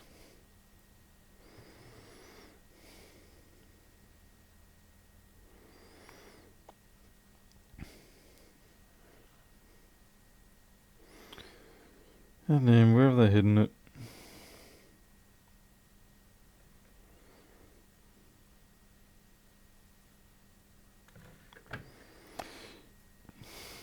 I might just have to jump to the next chip.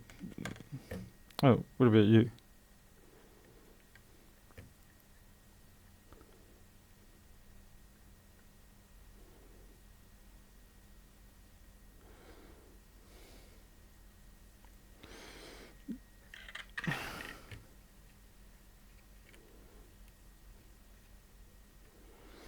UP6163, was that what we were looking for? 6122.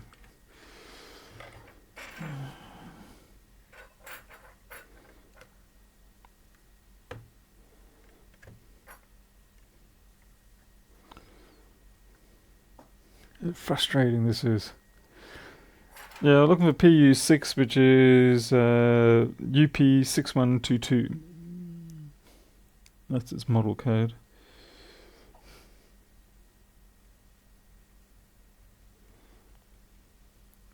What bothers me about this particular one is it's like on the opposite side of the board of where the power is, but it is near the PCH. It'd be nice if I could just get it to come out and say, hey, I'm PU6 somewhere on the board. You know, one of the writings somewhere.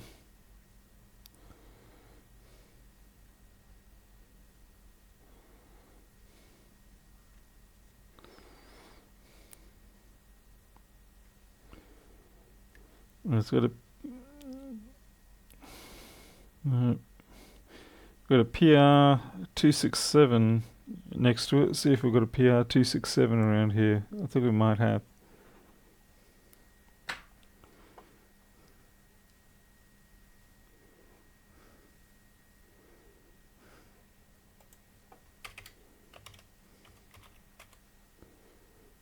Nope.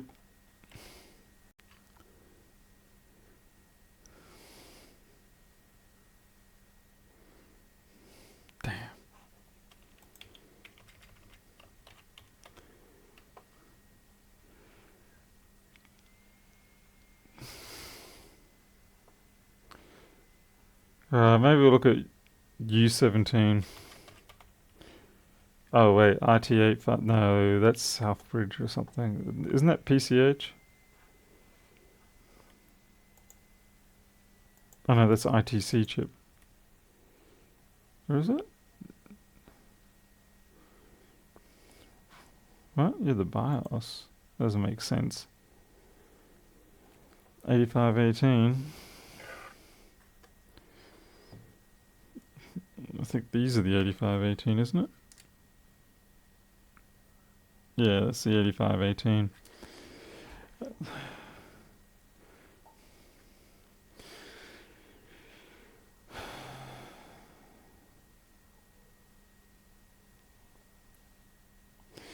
Oh well, let's see if we go straight to this chip. I really hope it's not a blown one of these, because then that's basically the end of the game.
Pin 124 we're looking for.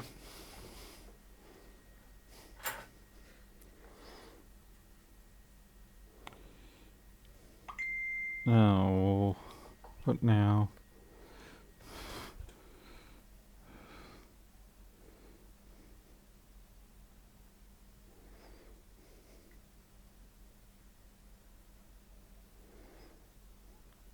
Ooh.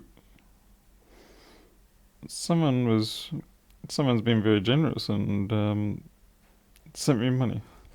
Mark Prince, you still around? I swear I saw you before. Thank you kindly, very much. Okay, what pin was I after? Pin 124.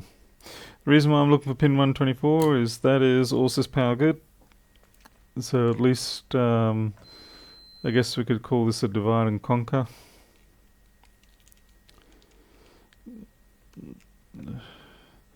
So it'll be, oops, is a 128 package? Yeah, 128 package, so 87654. So that's the one we want there.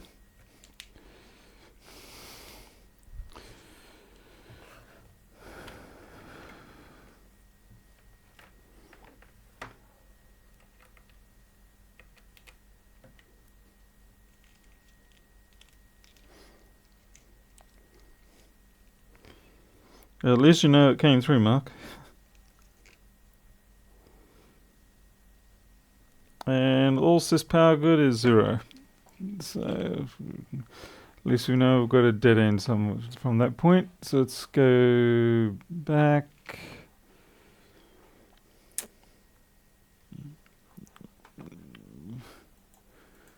Oh, what is the time? Crikey, it's 1:30. Alright, intermission. I'm just gonna go check everything, make sure the kids are in and all that sort of stuff, and I've got to get a drink of water. So I'll be back in a bit. I should have elevator music or something.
Oh yeah, just chop his arms off and put him in the barrel.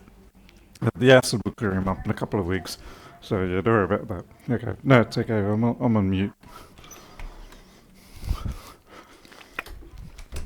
All right, I'm back.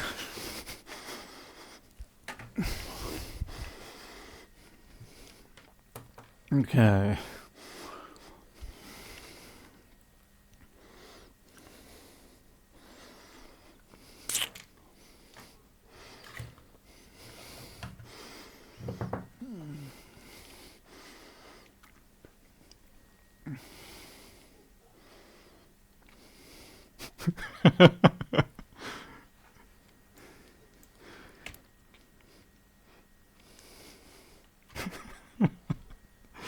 I can't hold a straight face.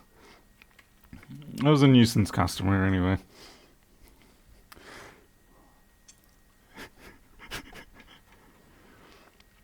They came in and told me that their phone fell off the nightstand and smashed itself and they wanted a free screen, so I said no.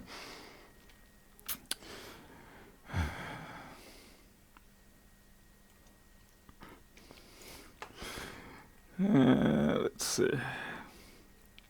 I'm going to get back to my power diagrams.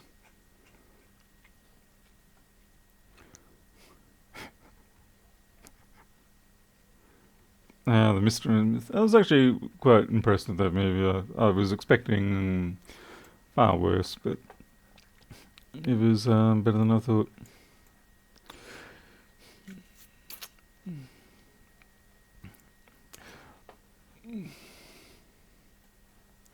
Well, the things I should be looking for here is we've got to find PU6 and that's 'tis a scratch. Oh, my God, man, your arm's missing. Good old Monty Python. I must say the Holy Grail movie left me quite frustrated at the end. Every single time I watch it, which admittedly isn't that many times, but watched it enough times that I get caught out by that ending. Okay. So let's look for this PU6. And the PU6 has the code. I've forgotten its code, but we'll find it somewhere.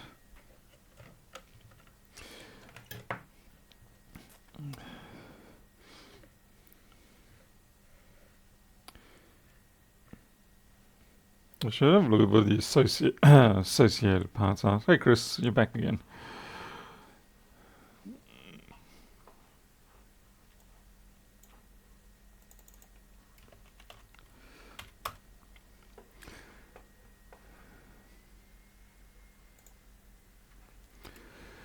UP6122 and the two fat MOSFETs. Is there two fat MOSFETs?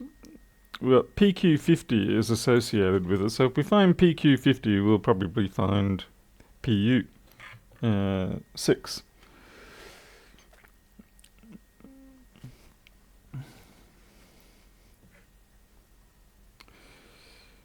Yeah, I seem to recall, this is like playing those games of card memory or whatever it is, and you have to, you get shown the cards, and then you got to try and remember the matching one when it comes up again.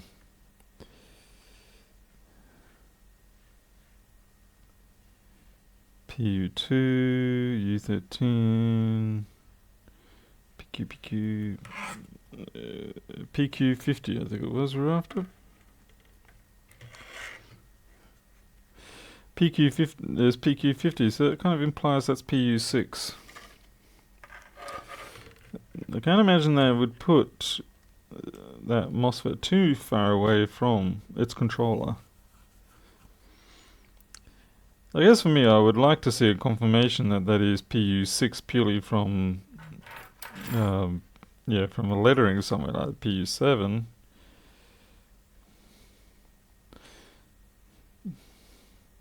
These guys need to take lessons from Apple in how to produce really tiny stuff, like writing. I suppose it's a genuine limitation of the viscosity of the screen print material. Ink, I should rather say. Well, even though the part numbers are nothing like what I was expecting, so that's UP1508. But there's nothing else around within a reasonable distance. What about on the other side? Yeah, there's nothing on the other side either. Nothing else around within a reasonable distance. Let's have a look at some other part numbers maybe. PC 159 and 160.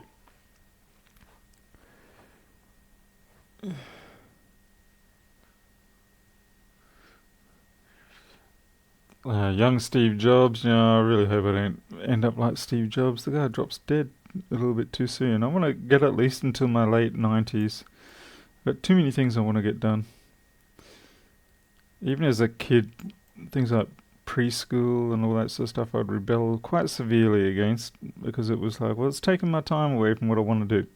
Which at that time was make piles of dirt and see how they would hold up to various objects. But hey, when you're 3.5, 4, what do you care?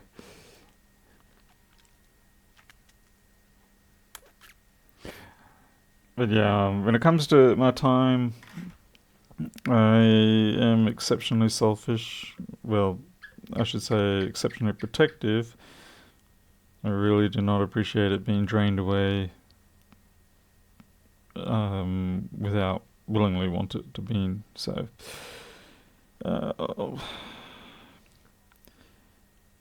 I'll check those cats for...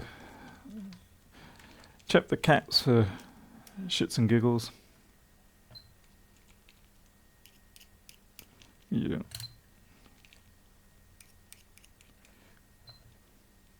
Right. Took me a little while to get the right ones.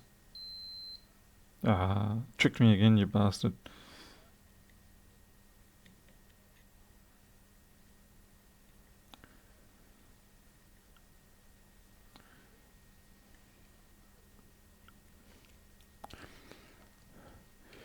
PQ4 further up. What? PQ4. 39.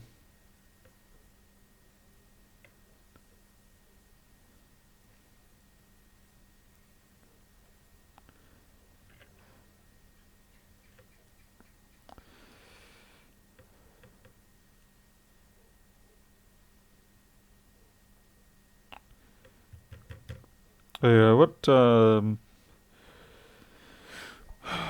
let's just compare with the pins here. We've got pin 2 going to one of the MOSFETs by the look of it. Pin 2, no. Goes to 3v3.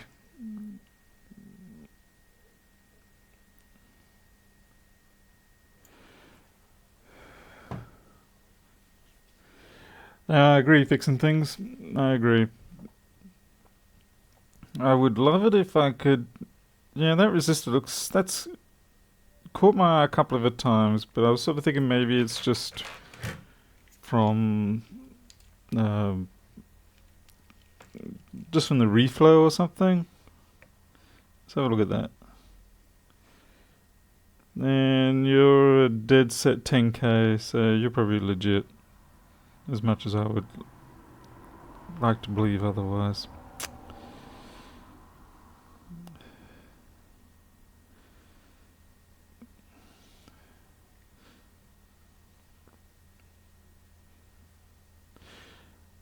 All these names are just smooshed. I can't work out anything here.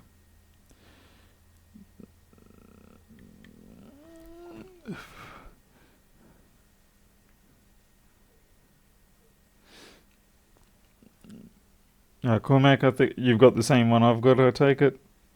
Probably have.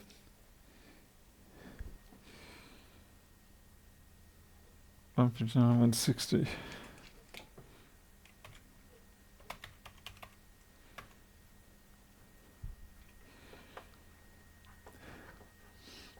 We must be close because this is 159, 160, and they're off VN. And this is the chip that we're after.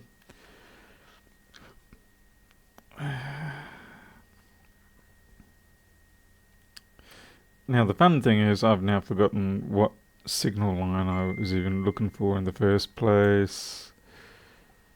It might have been POK. No. So this is page 94.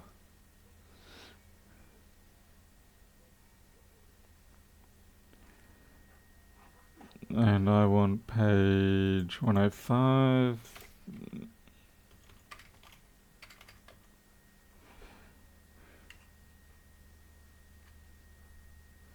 There we go.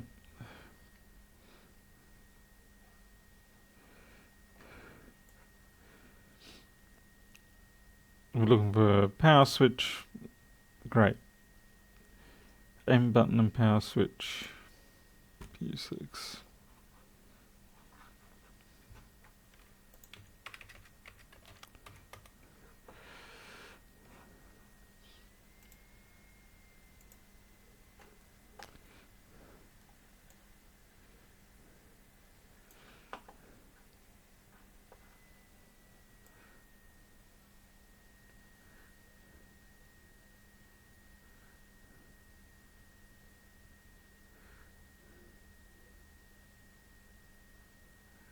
Oh no, have I been dumb this whole time? Was it PU6 or is it after U6? It is after PU6. Damn.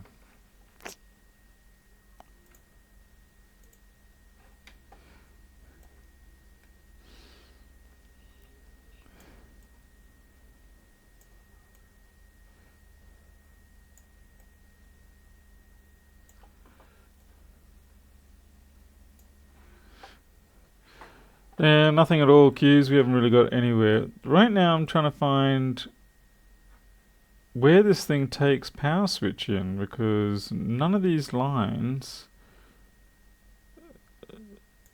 would indicate that it takes power switch in.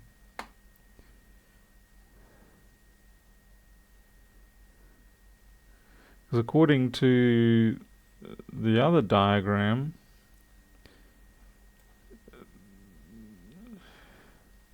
yeah,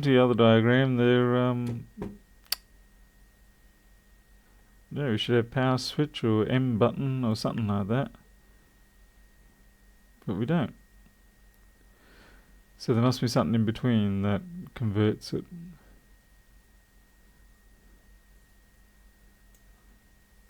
So now we've got the enable here. So we'll have a look at the enable and see if that's active anyway. Pin 15.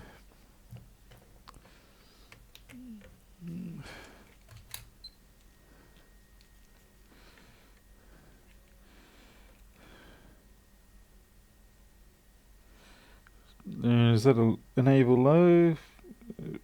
Nope, that's 0.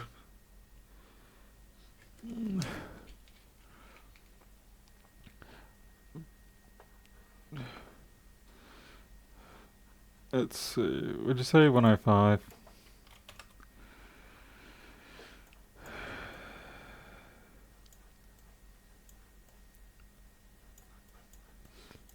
Let's shrink this down. Oh, right, yep, okay.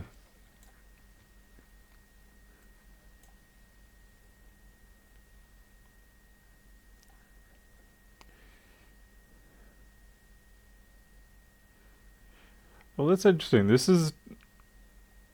Oh no, it's the same... Or is it... I've been shorting the wrong pins. WJSW1. Have you got the right board? Because this is just JSW1.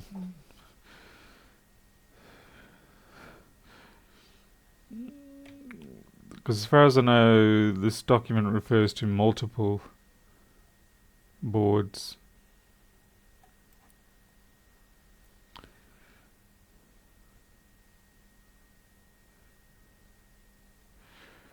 Page 103.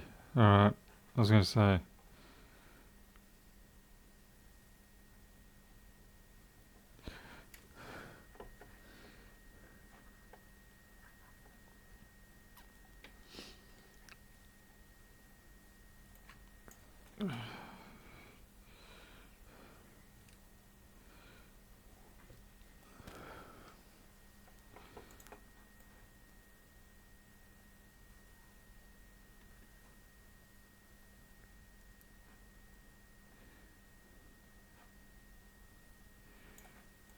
Do any of these match? This is a W25 SO. Doesn't seem to match.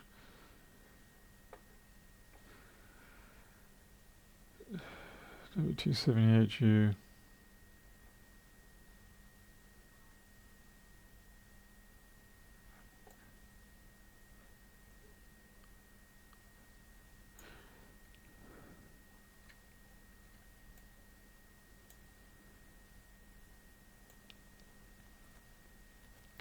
We got a case here where the schematic we've got doesn't even really match.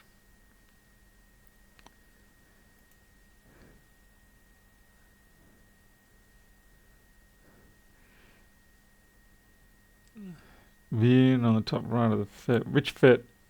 ZX? Which FET?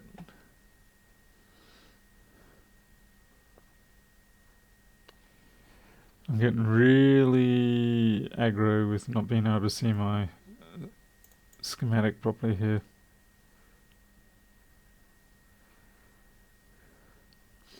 I suppose I should check that there's even power on those buttons there, like buttons 1 and 2.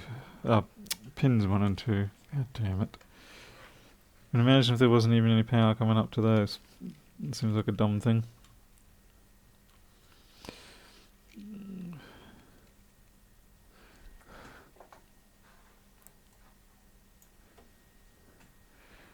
Yeah, that's right. There's no WSO25. I just noticed that. Yeah.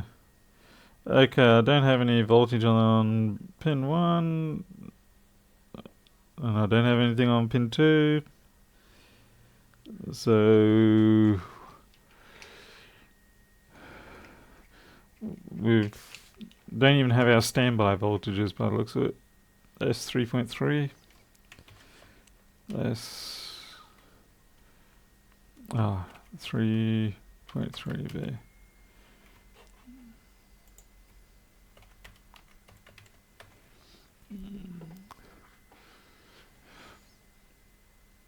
I know you did, Chris. But then I went along and found the power guide, and I'm just going to swear, Chris, alright? So I shouldn't do these things in the middle of the night.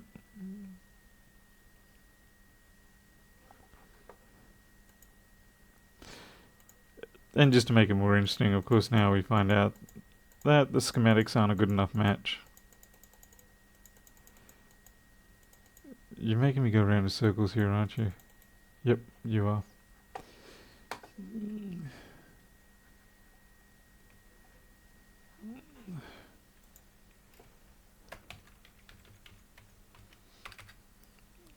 God.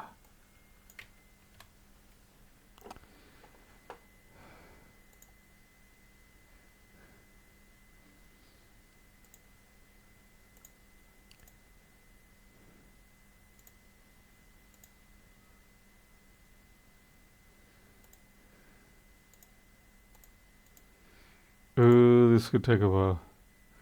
81.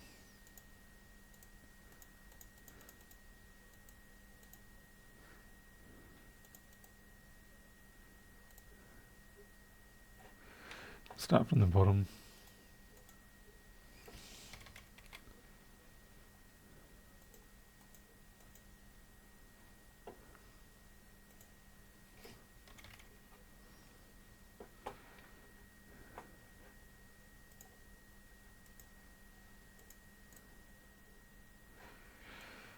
This is what Chris is talking about. Really should have been looking at.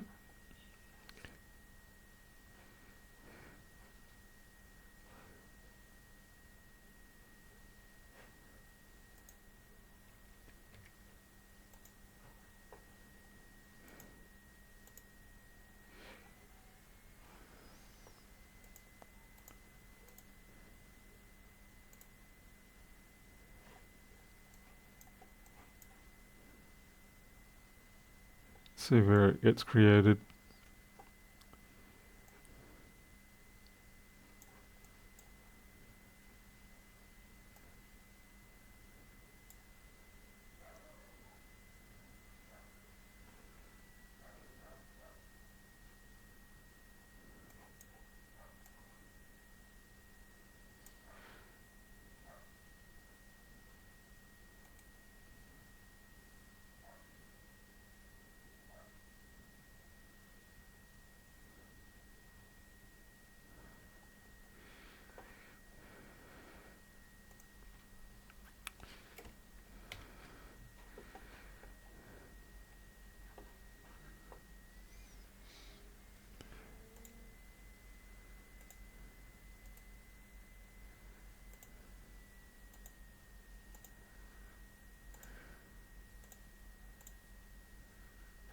Finally.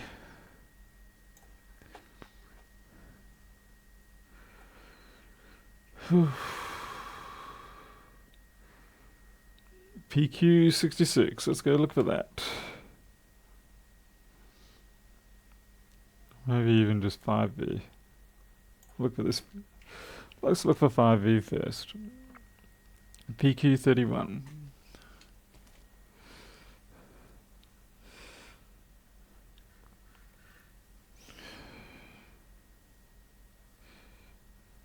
I can actually see those numbers with my own eyes. There we go, PQ31.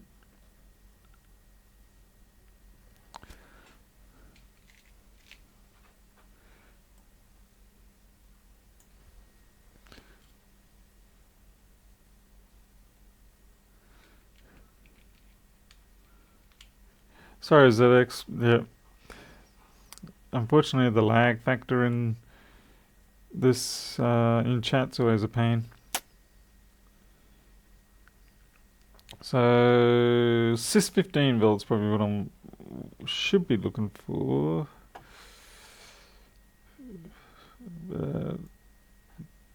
No.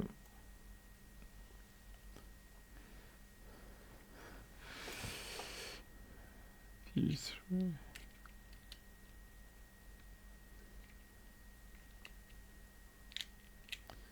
Interesting that it's got the button input here, but this is PU3. But funnily enough, the number matches. Like if you look at the power sequence guide that it gave, where we were looking for PU6, you'll notice it has these button input and power switch output, and it also has, I think, a 2808 number code on it. But this is actually PU3.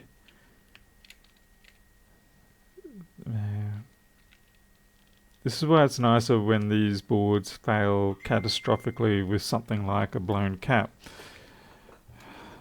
Because otherwise you go down a rabbit hole that's called the schematic that isn't quite right.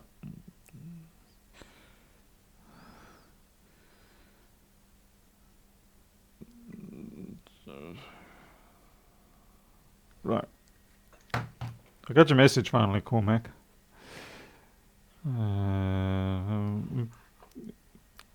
Hey Paul, 35 outside, is that 35 centigrade?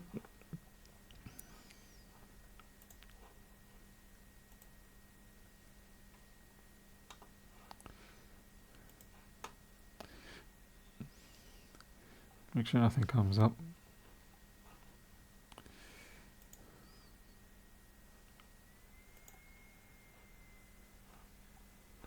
Uh-huh.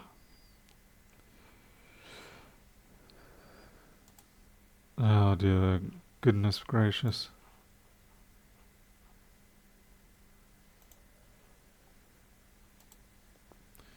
Copy link. Nope, that's not good.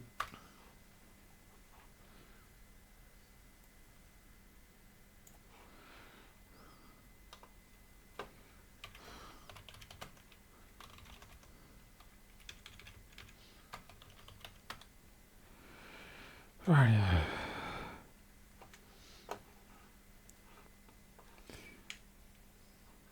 Now, where was I? Oh, right.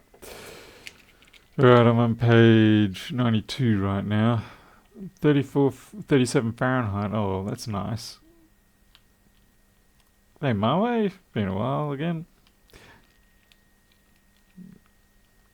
It's still about 22. I'm saying about 23 at the moment. Anyway, let me find this PU3 and check the. I'll show you. PU3. This is what I'm going to go look for. Always exactly when I intend to arrive. Is that what you're trying to say?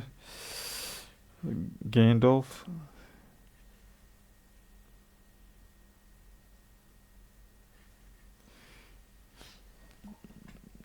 PU3 is 8-pin. Oh, that's going to be fun.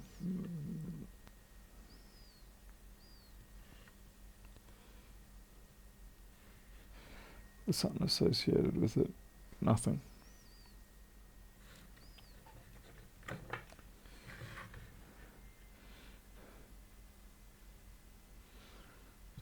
No guarantee it's even an SO8 size package, is there?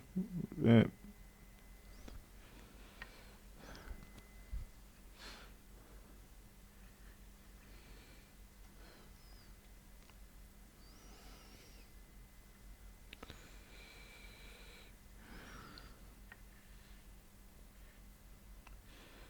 Taking guesses, it's around here.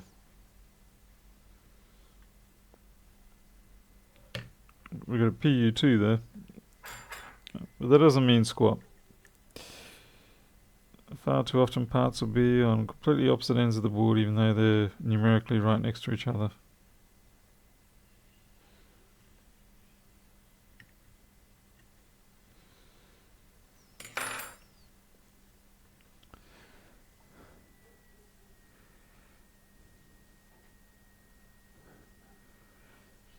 Sorry to hear about your back, Paul. Jeez, man, I wish there was something that could be, could give you genuine relief on that. Drive me insane.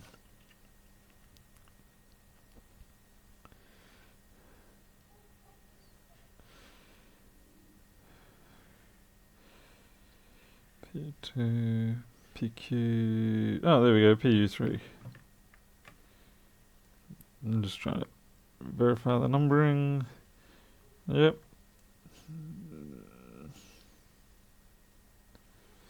I'm starting to think I wish that it was that chip that I thought had a big crack in it before. Oh well. Start mains power input from charger and find... Well, I've got my power here. So I'm just going to look for VA, VN,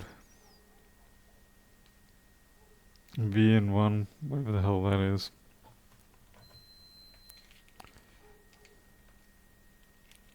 I'll just have to start checking these things off. Okay, we got 19 volts for VA. Got 19 volts for VN.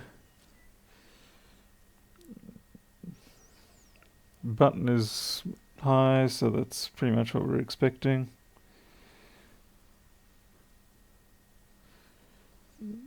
VN1 is also 19.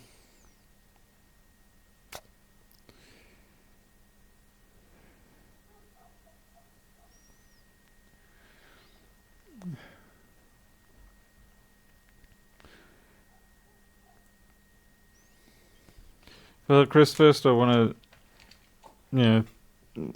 see that I have got my rails, as you were so kindly suggesting before.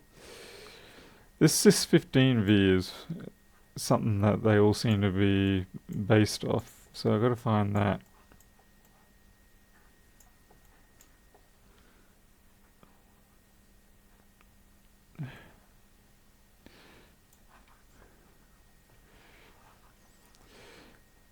I'm just trying to go back far enough now to even find Sys15V.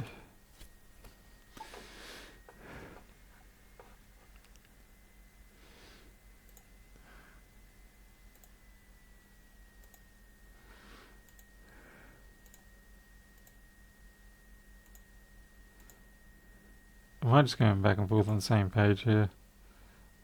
Oh no. Yes, I am. That's the other thing I love here is, they've got this, whatever the hell this is, 615V, and you can't find a reference for it anywhere.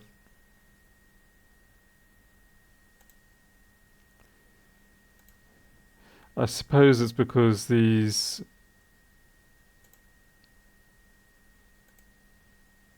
What? I suppose it's because these schematics are actually incomplete. It's not the full schematics.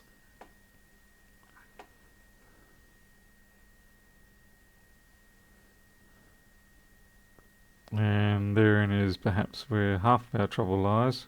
Okay, there we go. What page is this? 92.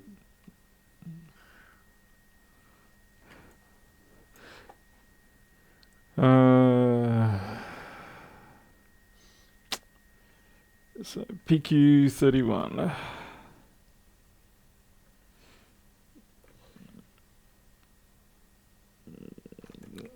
Okay, so we've got PQ31.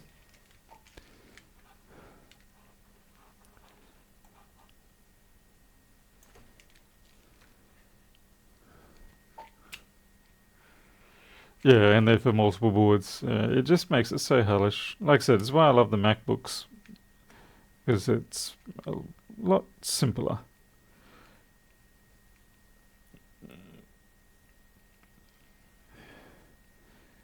So if we look at pin 4 and 3, that's the 5V enable. So it'll be interesting to have a look at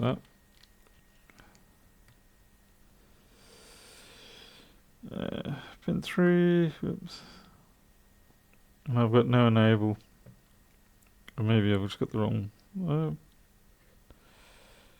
oh wait, PQ31, sorry. Still got no enable.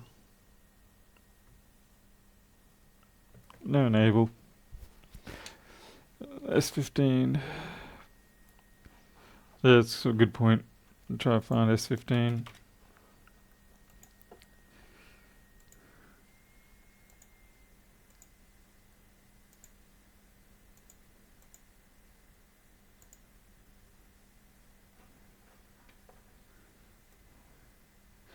Yeah, I think I may have found S15.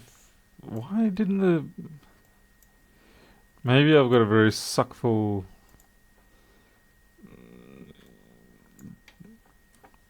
Oh, we've got it now. Well, I've got the main rail, Chris. The main input. Okay, here we go.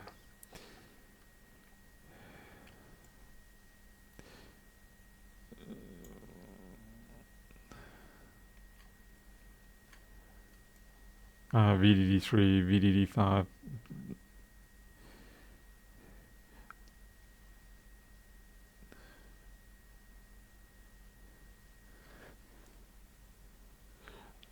Yeah, board view does make things a lot easier, and you can see with the board views you can see like the next chips or the next parts in the sequence.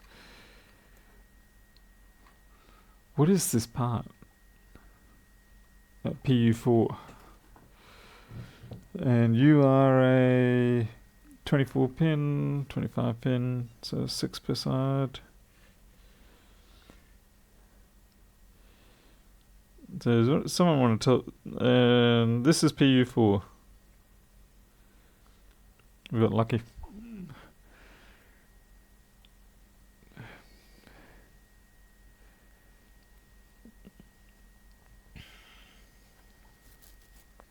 So... let's see if it's even been enabled. Come on, today. Beasting therapy. Is that kind of like some anti-inflammatory type technique or yeah, something like that?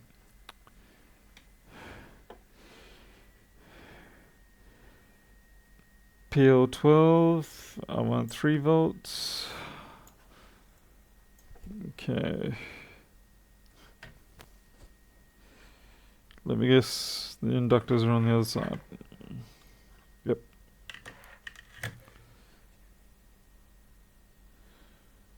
I've got PL11.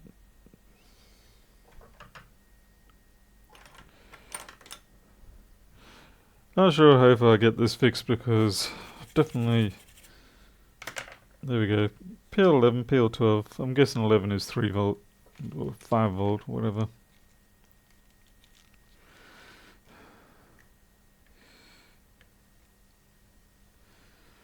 3.3. I got nothing on the other one. Stop stabbing the board pool. Oh, you guys can't see it, I'm sorry. Stupid.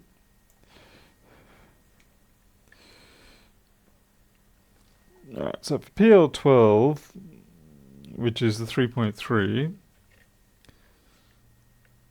that, and we get 3.3.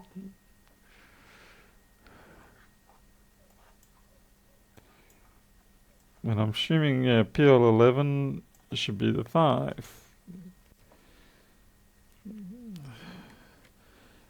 PL11, and we get SFA.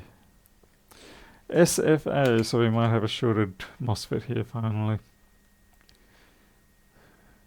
Or something. So here we go. It's not fixed yet.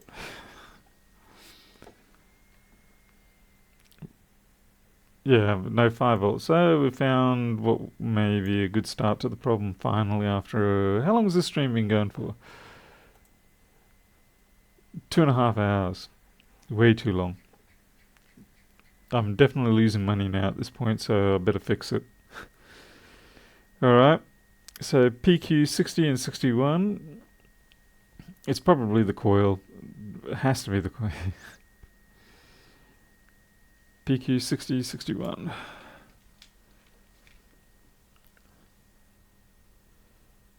PQ60, PQ61.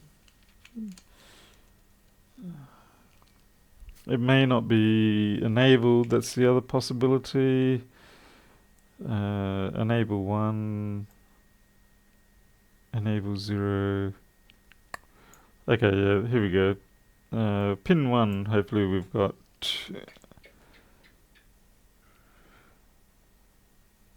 Weird, they've got that as a thermistor going to ground.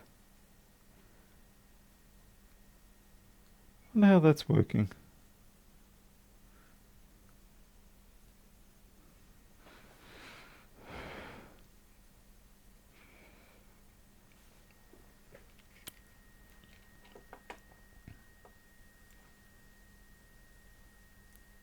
Well, I'll check to see if it's enabled. Anyway, Chris, pin 1. Yeah, but you're probably right about that coming on later. Some of these boards I do see they have 5 volt always, although it's probably done through a linear regulator somewhere else.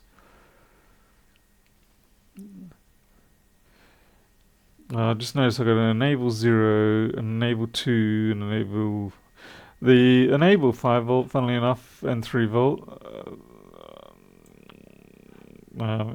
See, that's all.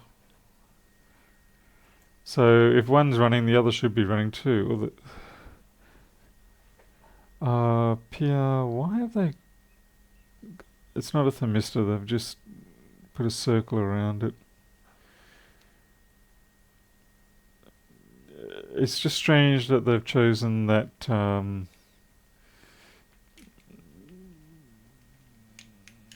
okay, PR129, pin 1.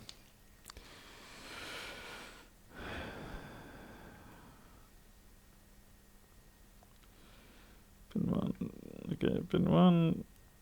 And we got 0, which is somewhat expected. Pin 6.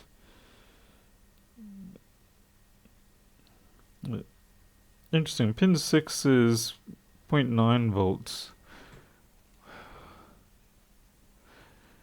Still going to say Southbridge? Yeah, probably.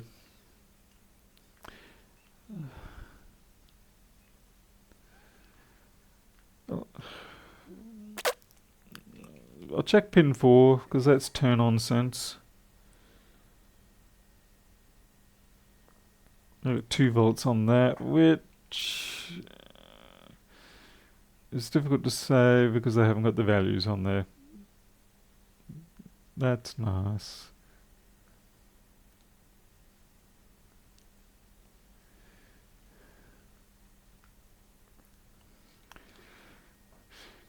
I should check to see that enable all this here is active. Oh, that's another one that's just... It's like this is just simply turn on at free will. Alright, well let's check the Let's check for shorts on the output. Since this doesn't even seem to be controlled by anything other than just go wild, mate, go wild. Okay.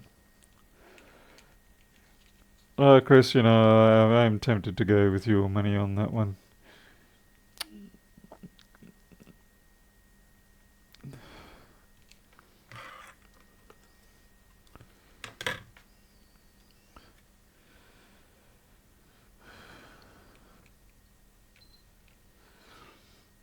It would appear we don't have a short.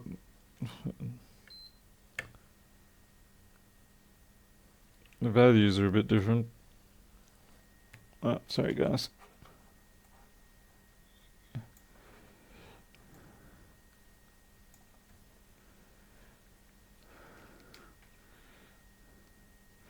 Where is VO1, VO2? I'll check them in a second once I've just checked this first.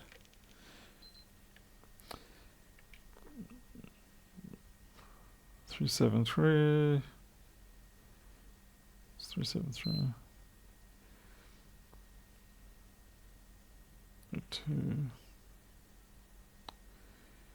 2.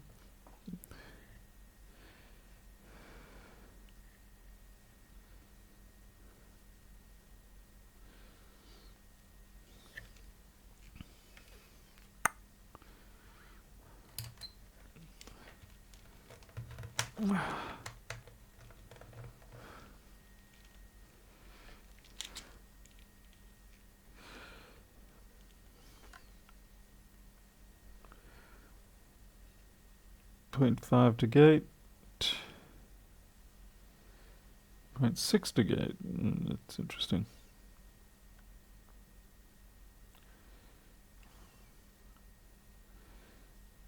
0.7.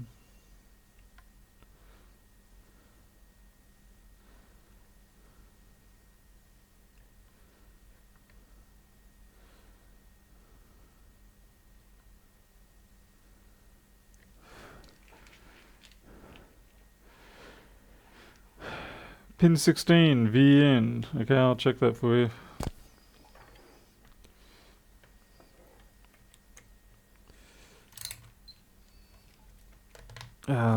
I do like this multimeter, but the biggest downside is if I want to switch to, well, if I'm switching between diode mode and anything else, I've got to swap my terminals around in the thing.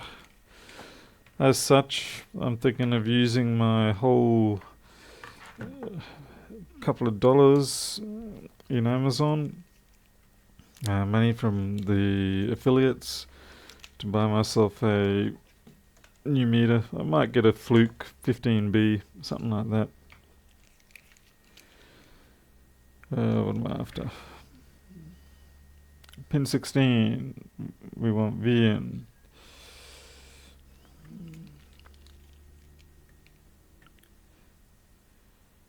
Oh boy. Yeah, I've got VN on that. 19 volts. Back to what Chris was asking. VO1, VO2. So VO1 is 24.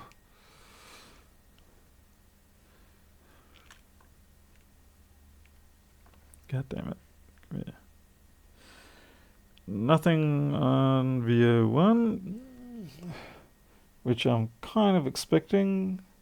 VO2 7. And 3.3 on that, so yeah.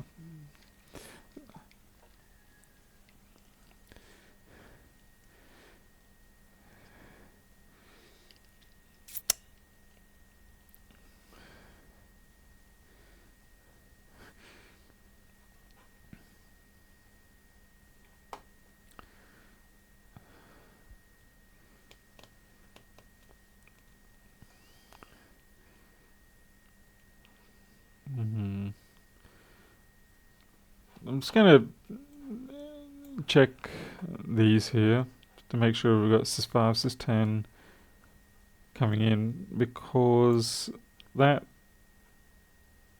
see what? No, that doesn't do it. That's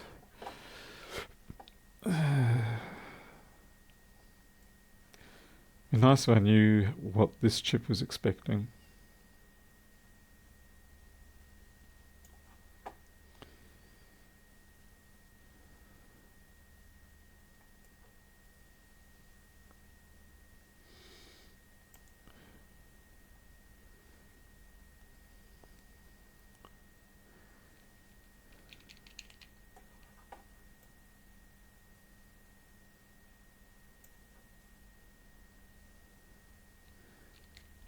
We don't have a short on the output, but we could have a failed MOSFET. That's the thing. If it's not,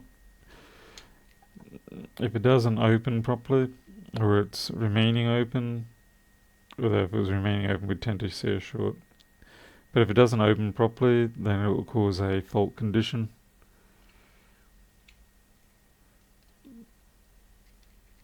VO1 better goes to Southbridge.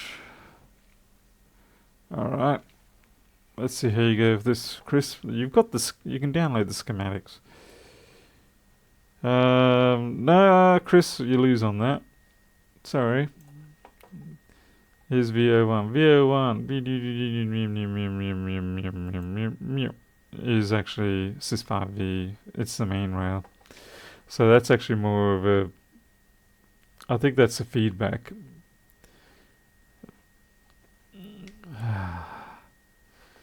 So for whatever reason, this isn't clocking, so I'm suspecting it could be one of these MOSFETs that is not responding appropriately.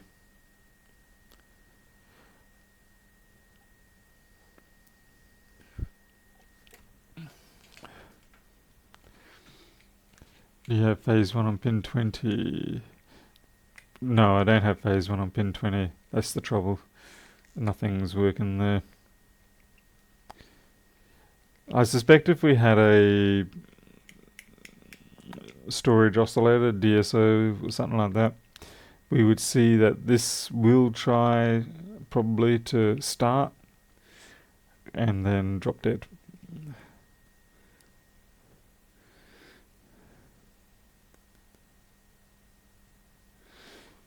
POK pin 23.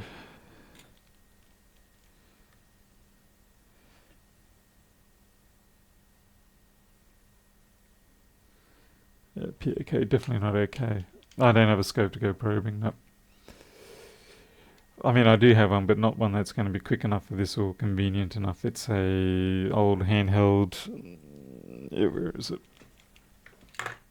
I'm not going to use this, but I'll show it. Come on, come here.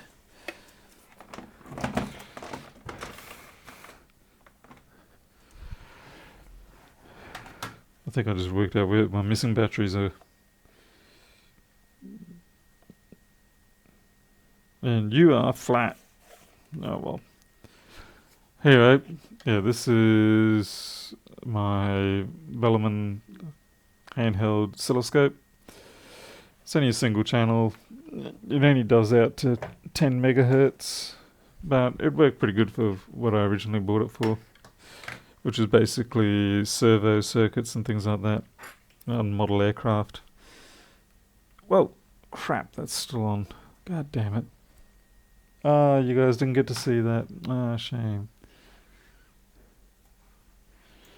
I just used a metal spudger across the capacitor in here and it didn't approve of that.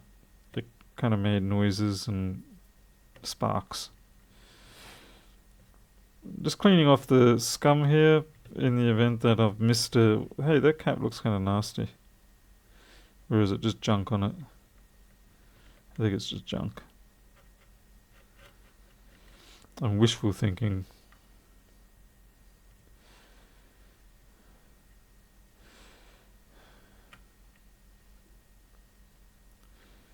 It does look nasty.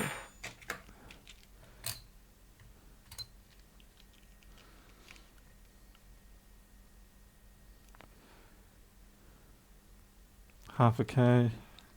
Yeah, it's definitely not shorted. Sys5. I don't think I will see Sys5 on there on 23 because I think that I think that power OK is kind of like a feedback, but I'll check it. I really just need to go and I just actually checked that. That was pin 23. Oh god, I'm getting too late at the night. Good thing this meter protects me against being stupid. Yeah, that's 0.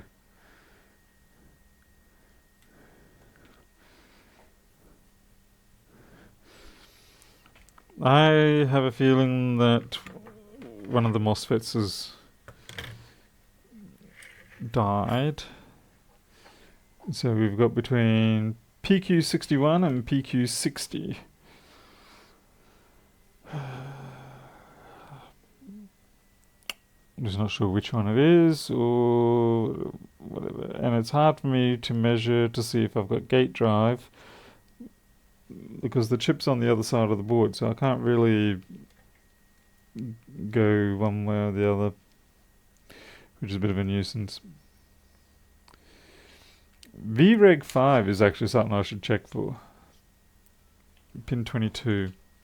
VREG 5 would be what I was talking about before, where they have an always on type thing, I think.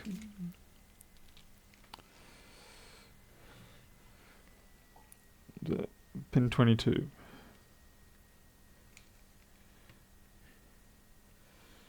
So 4, 3, here we go. Yeah, we got 5 volts on there, so that's VREG 5.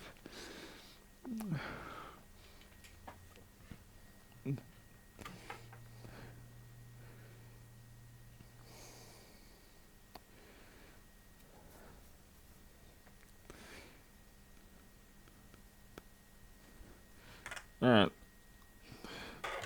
let's get empirical and check those readings across the MOSFETs. It's not really a good measure doing them in circuit because they will be influenced. But we can maybe get some. I mean, there's some sort of heating discoloration here, but it's pretty normal one. I mean, it's all over here as well. It usually comes from the. So we should see between, say, pin 1 and 8, we should see a pretty normal diode drop. There'll be a Schottky diode. 1 and 8, 61. 1, 8. Yeah, 0.2, that's pretty normal. At least I think it is. I'm pretty sure it is. For a Schottky diode. Except this one's 0.5. Oh look, we've got a friendly little bug there. A living one.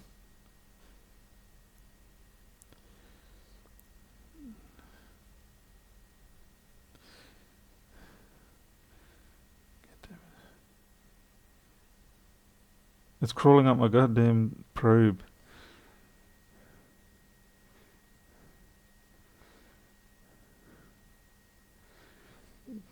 Yeah, I could put 5 volts in there, but I'm not.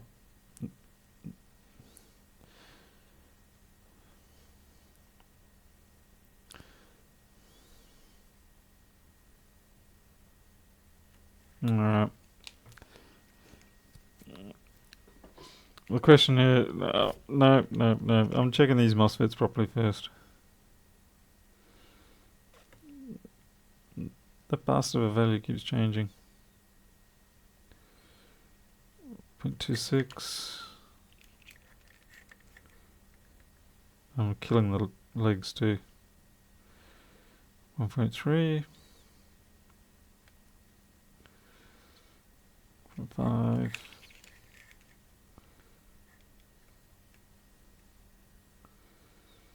1.8. And more importantly probably is the gate.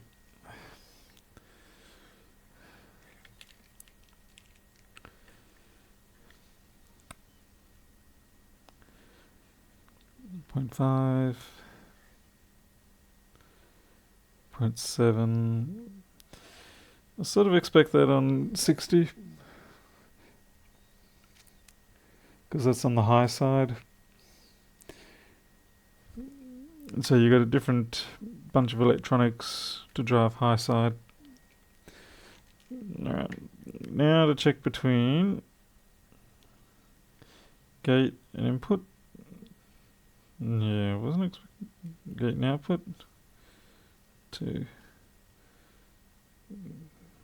2, 5. No. Those little critters come to this light. They're not from the board. They're things that just fly around here.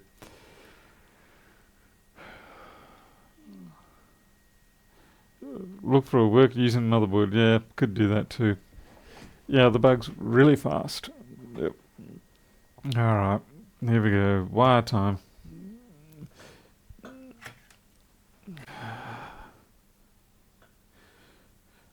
I'll find myself some decent wire.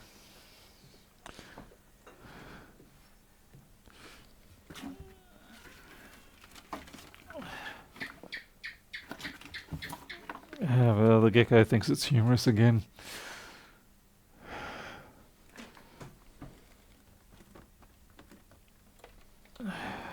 Alright, this is going to be very inappropriate. Very, very inappropriate. Should give it 4.2 volts.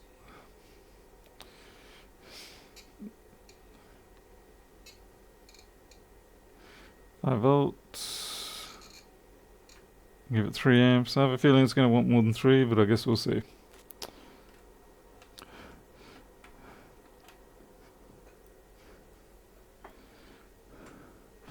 Thought you had nits here.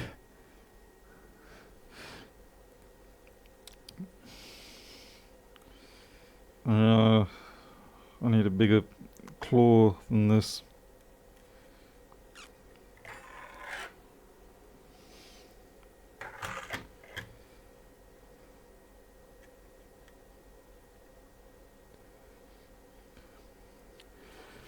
What are we after? PQ61 on the output side. PQ61.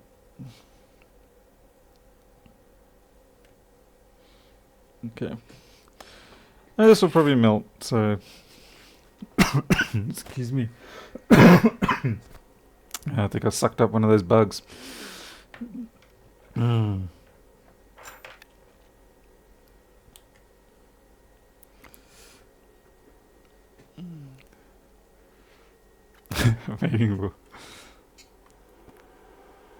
Oh no, we got a short straight away.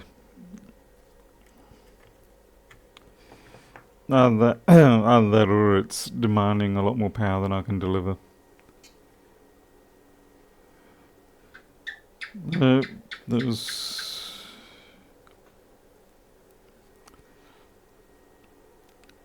0.2. You got no lights.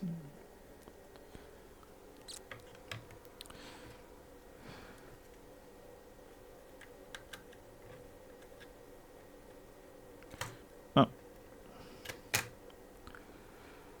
I'm only drawing 200 milliamp there.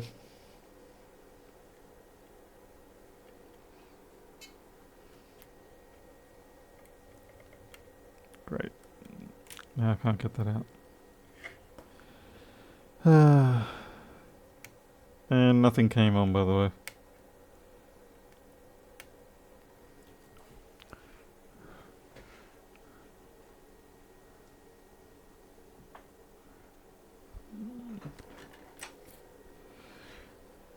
So nothing came up.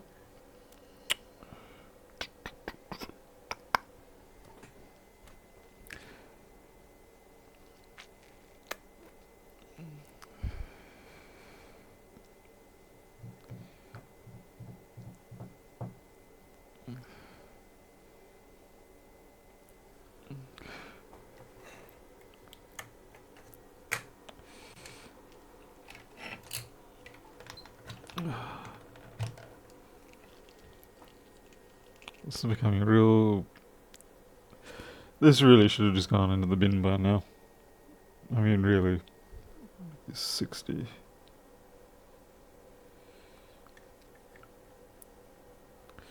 Yeah, I got 19 volts there. Crystal is consuming 200 milliamp.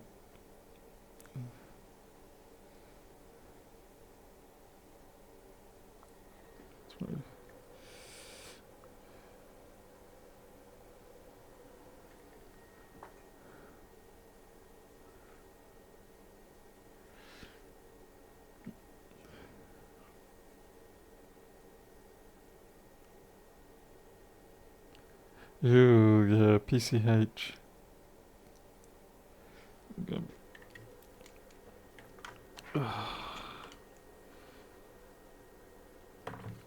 Not even getting any warmth here.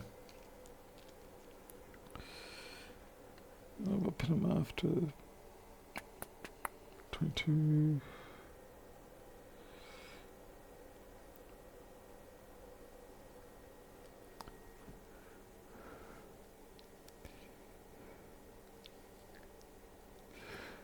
Well, we've got a couple of choices here. It can either be this chip itself, the PU4.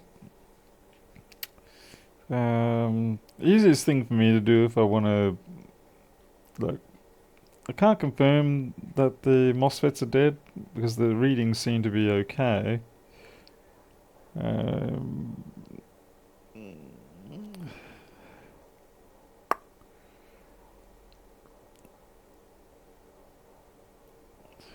It's LDO 5.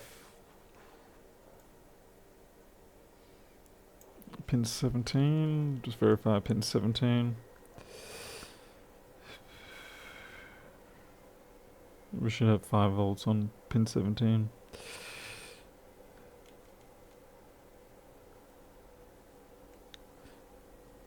Yep, we do. Yeah, funnily enough, 5 volt with the charger plugged in. I think I know what's going on. I think PQ60 might be dead. As soon as I had 5 volt and the charger, it caused my power supply to basically go into overcurrent mode. So what would have been happening is we'd have 19 volts here, and I was trying to put 5 volts here, and it caused a contention probably, which means that diode there could be blown. Because, yeah.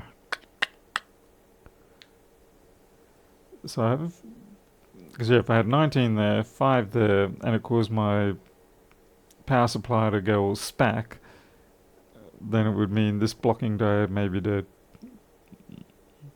I'm just going to replace both of these. It's the blind dumb thing to do, but it is getting late.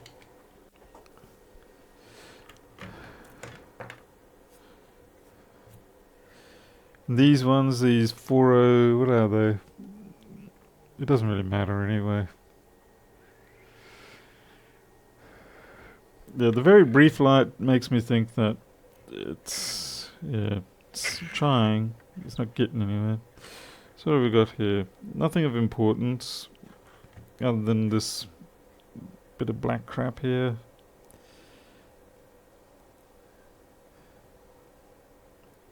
It's a little bit tight, so I'll do the solder and then hot air.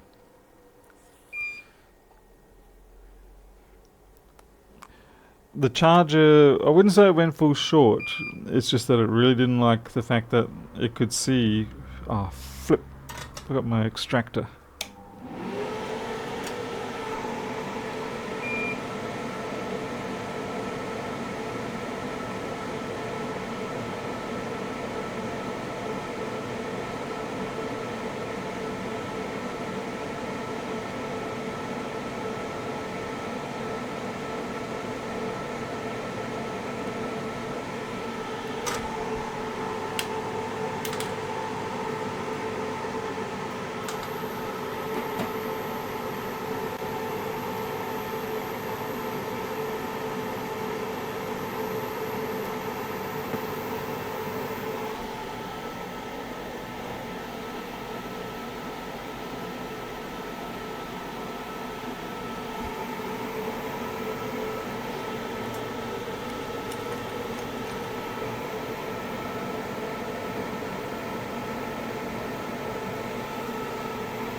Who do I look like fixing things?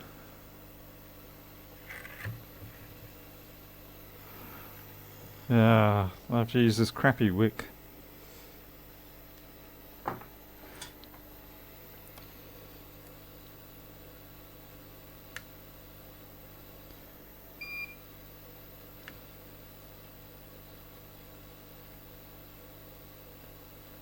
Oh boy.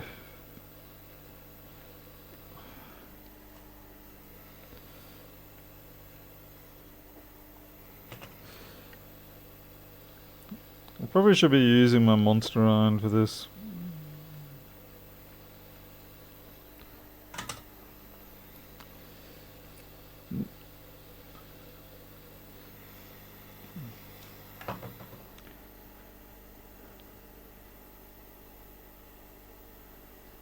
Oh, Dave Grohl from Foo Fighters. Is that who you're talking about? Foo Fighters guy? I'm pretty sure that is who you're talking about. Except he can sing and I can't.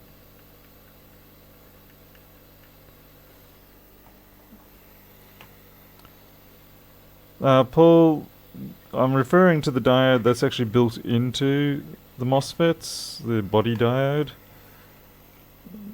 And that's what I'm thinking may be shorted out.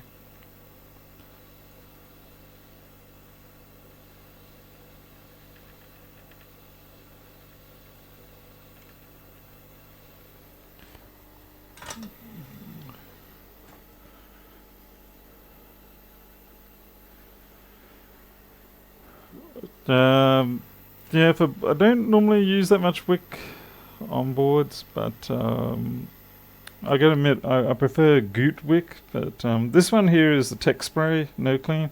It's pretty good for fine stuff, but for working on boards like this, to be honest, I prefer the Goot wick with its open weave. It just sort of sucks up things a bit better.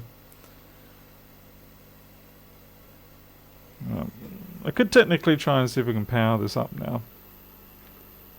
Or I can just stick the MOSFETs on. Trying to think what I can get away with. I gotta find another victim board.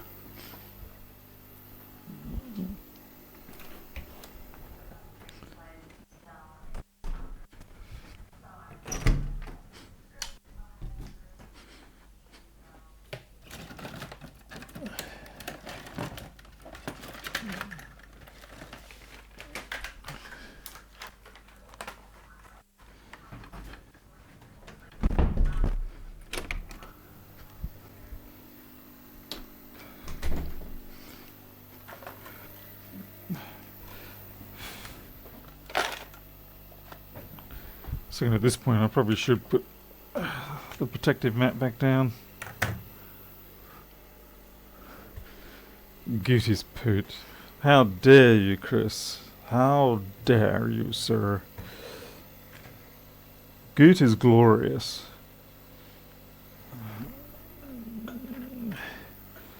I'm just looking for another pair of MOSFETs.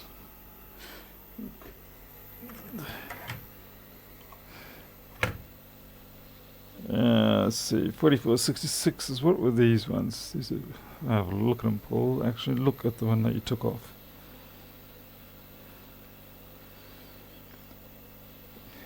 E4410 or ME4410AD.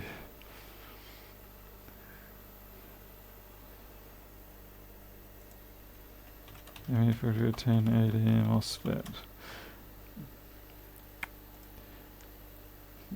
What I'm looking up is to see what the various parameters are of this particular MOSFET.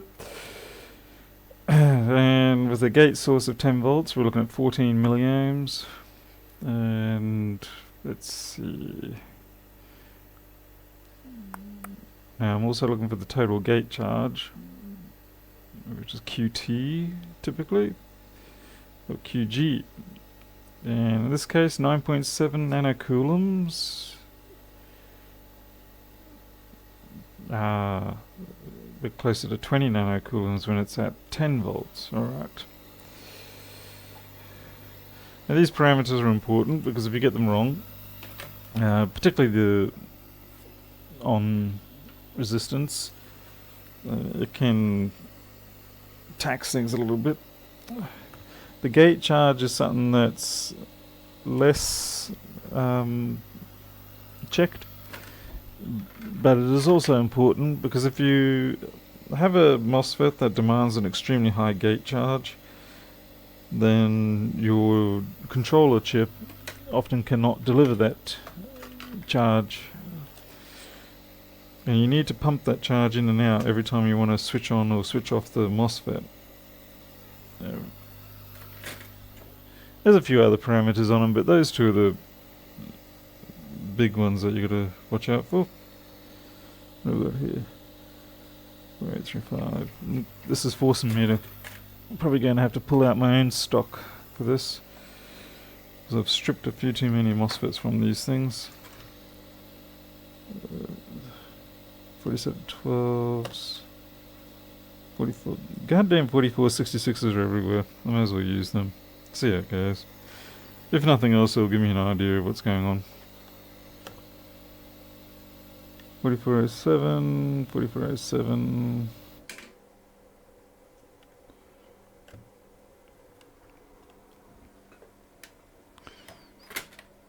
Let's see, what have I got in my selection?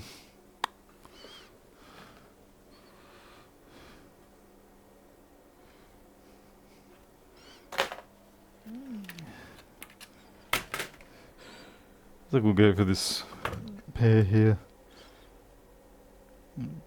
Use this pair of 4466s. Alright.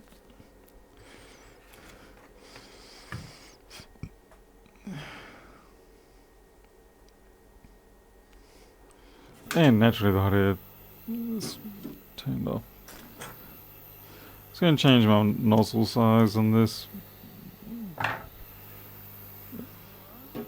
got to find my nozzle grabber, because apparently using your fingertips is a really bad idea. There we go. There's another nozzle.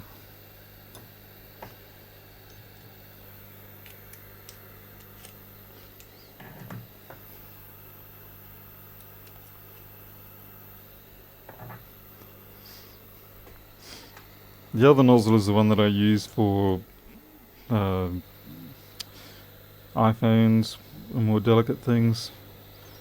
If you're yanking MOSFETs off boards, you kind of want something a bit heavier.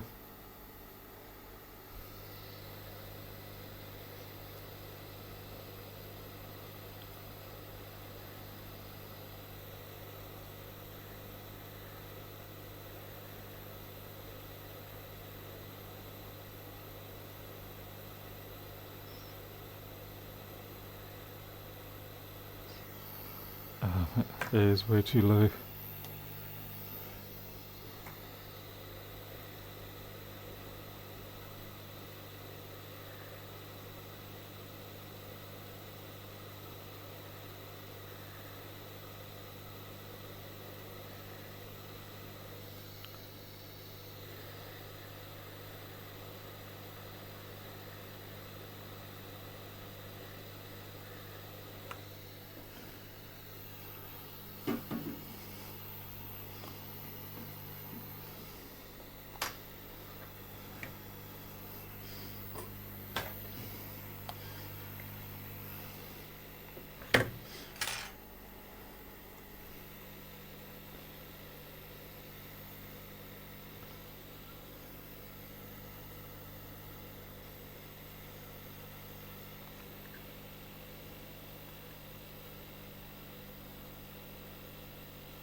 Shut up, Gecko.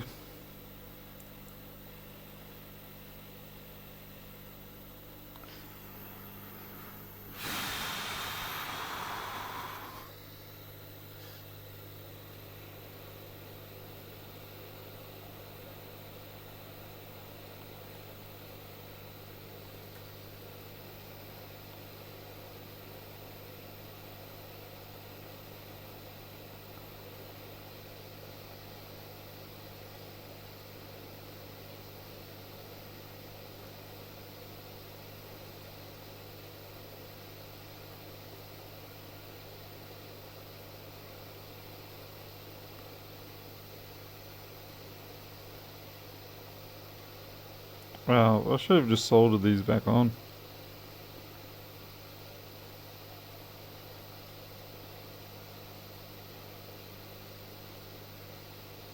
Right, that's a good mess up.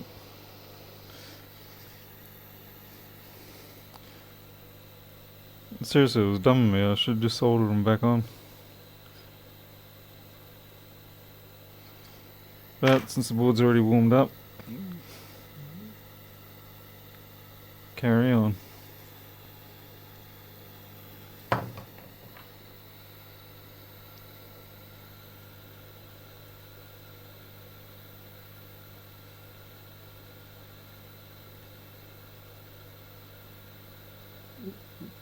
At 2:30 in the morning, I'm getting a little uncoordinated here.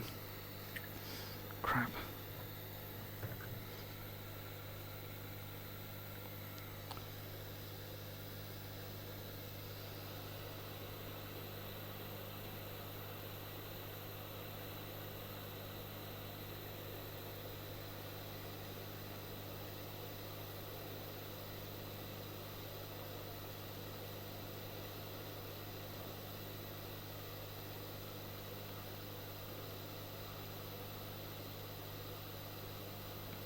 Solder it, Paul, solder it.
Ugh.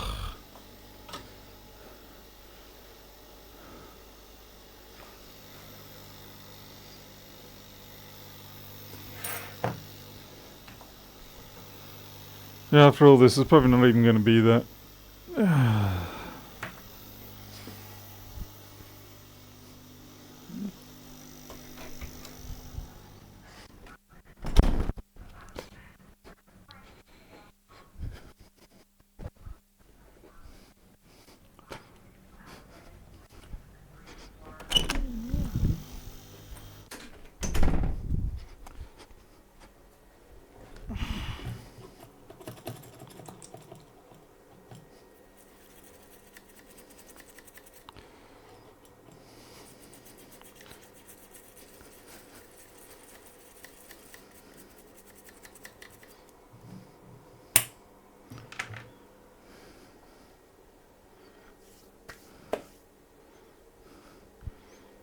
Cormac, we don't know if it actually is the MOSFETs, but I'm taking a bit of a potluck guess here, to be honest. Because according to some part of the schematic,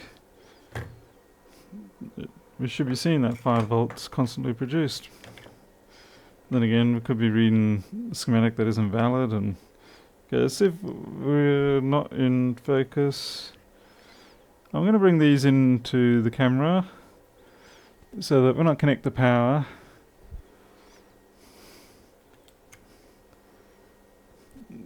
well, nothing blew up, so it can't be too much worse than we were before. But it is the problem, as you get tired like this and get a little weary of the board, you probably really should walk away from it. And we've still got 0 volts. 3. Okay. Alright, so it wasn't the MOSFETs. It's entirely possible it could be the controller.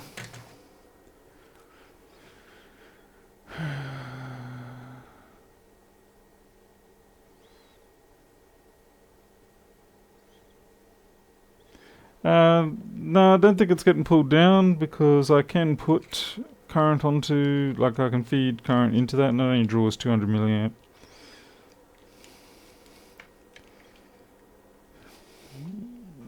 So we know it's not a short as such. It's just either the controller is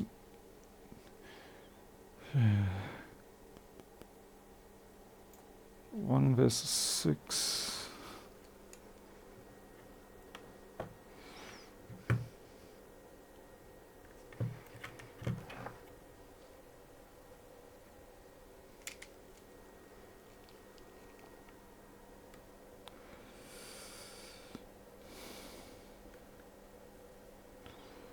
One is absolutely 0. This is the bit I don't quite get. On pin 6 I've got almost a volt, 0.98, it's close enough.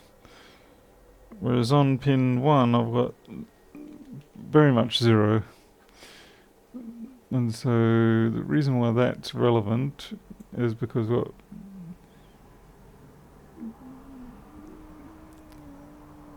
So I don't understand why they've used this particular value, 93.5k, unless that is setting... That shouldn't be setting the voltage, because that should be more up to the feedback. Where is the feedback anyway? Oh, this is the feedback. VFP. Oh, I'm an idiot. I should have checked that. That's what I should have been doing. So resistance to this feedback, we should 30, so roughly 50k.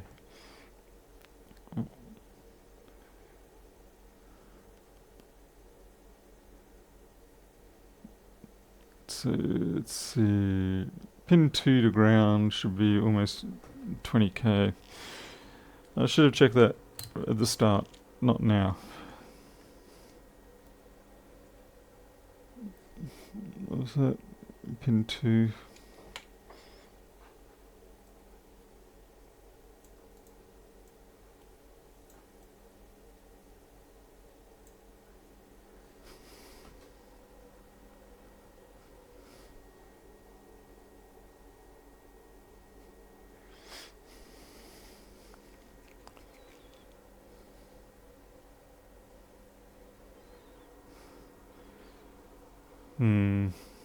There's a bug on my head. Great. 11.5k. So there could be a parallel resistance on this. Oh, I gotta stop grabbing that.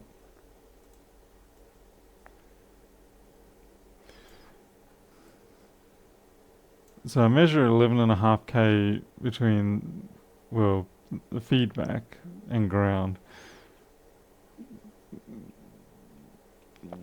But of course that doesn't... We can't say that's wrong because there could easily be a parallel resistance somewhere, either internally through that or externally. So I'll check between there and the RA.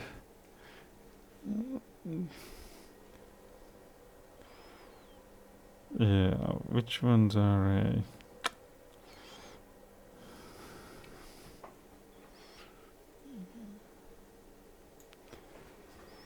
So you can guess that there is the 30k, and this 27C could be the oh, great bugs. Come on, get lost.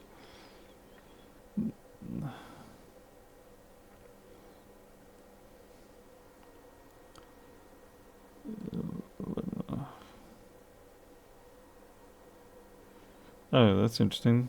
You guys in parallel?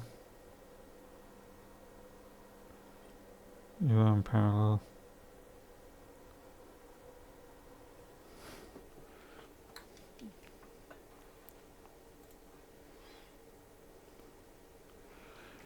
Upper right.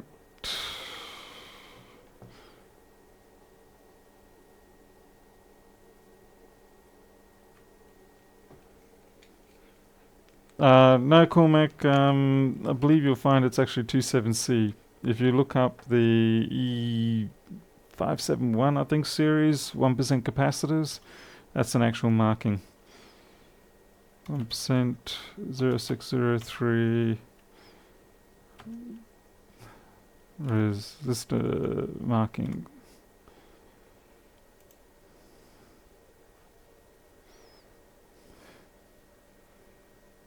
Oh, that, yeah, So you get a 2-digit code, and then the suffix is your multiplier. C is 1000, so 27C, so 27K or so.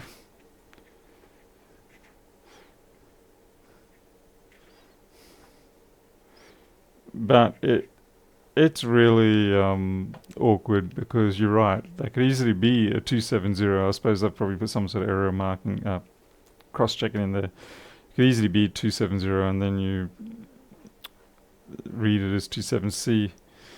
If you've got all the same type of resistor on the board, that's easy enough, because then, like these ones, it's always 2 digits and a letter code at the end. But if you mix it with ones that are 3-digit codes, you're kind of stuffed.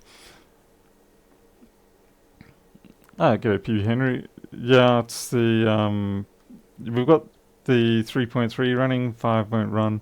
So I've either got a feedback issue or a clock, something, a drive issue.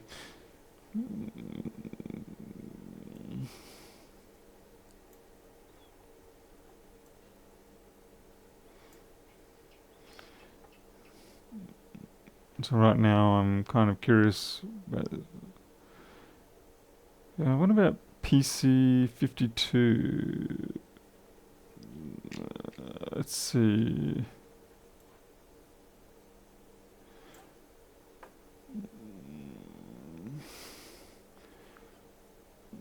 Pin 2.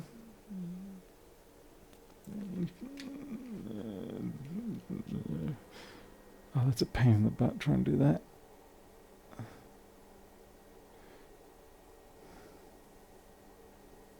Pin 2 to pin 20. That's the closest I'll get. Oh, bloody hell. I mean, doing resistance measurements with the bloody power connected. That's real smart. Good thing this meter protects me. Pin 2 to pin 20. Oh, for God's sake, Paul, come on, hold it steady. Now I've shorted that pin, funnily enough.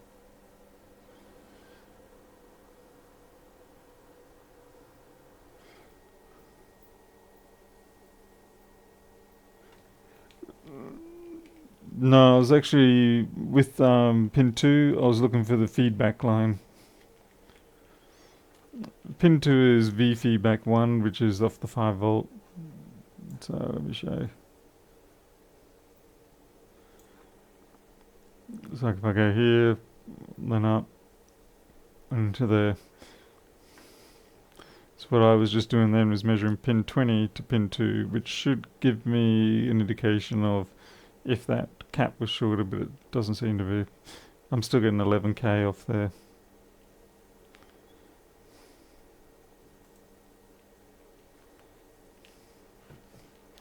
Oh, it's okay. I mean, crikey, it's 3 o'clock in the morning. I really need to probably wrap this up and attack it again in the morning. But I better clean up that solder bridge there, because that's going to be lots of fun.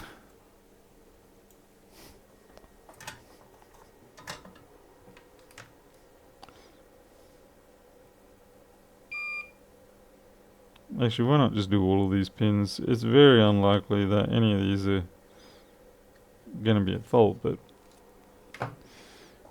we've approached the point where we need to start doing anything.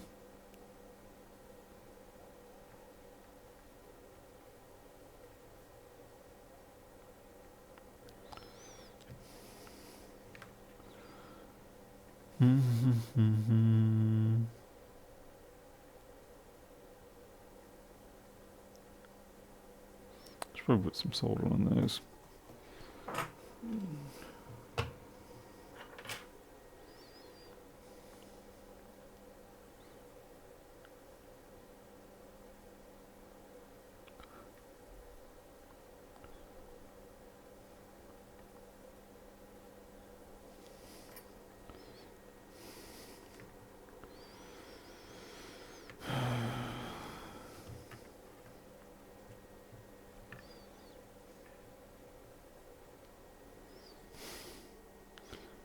Sledgehammer option. Yeah, that sounds good.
Tonight, wake up. Yeah.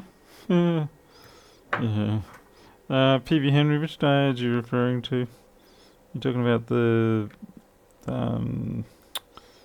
sys 15 volts, sys 5 volt inputs. Now, let me say these ones here that I've got it in screen now. Is here.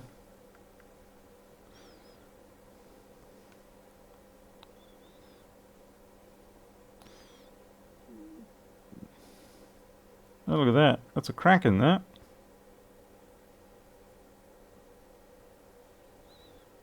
Or is it? No, it's scum. That's adhesive scum. Damn.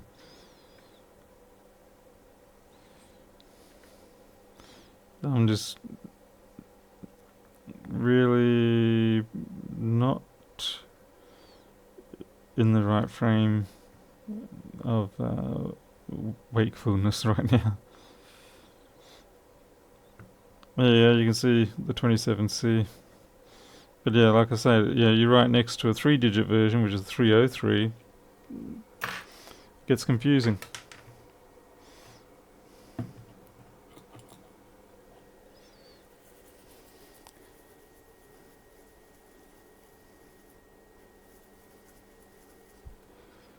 So I think for now, this is a bust.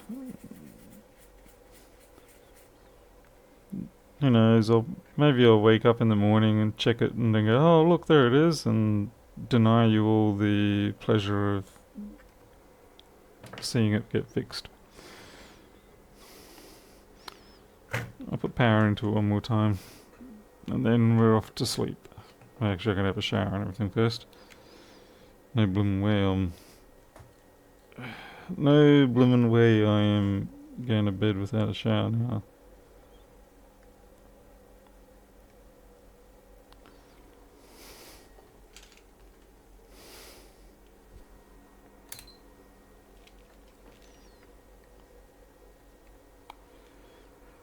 Still super.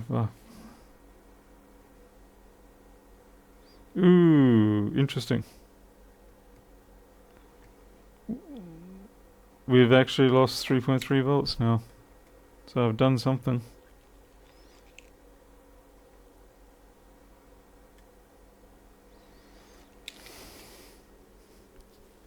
I've actually lost 3.3. Great. So maybe that controller is at fault.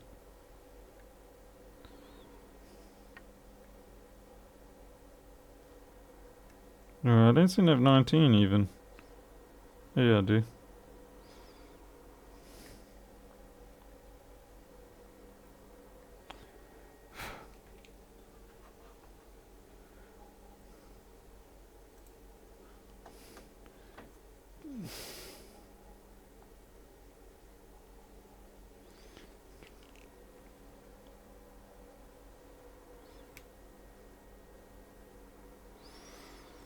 Well, whatever I've done, I killed 3.3.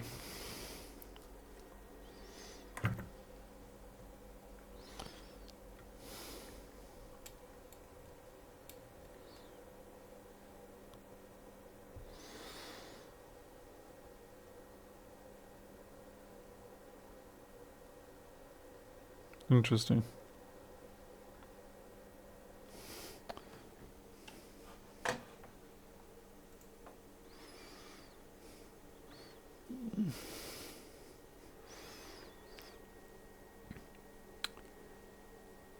You on page 93, Paul? Henry, sorry. Page 93 of the combo, and you'll be looking at what we're looking at. No, you see, we had power before. After I changed the MOSFETs, we just still didn't have 5. But now we don't even have 3. And I haven't touched anything on the 3.3 side.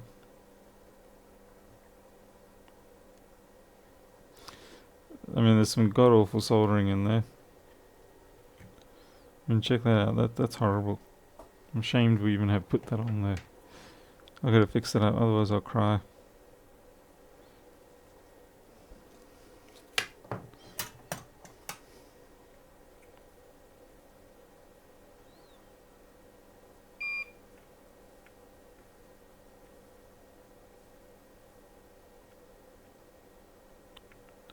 That's still no better. No. Come on, hacker.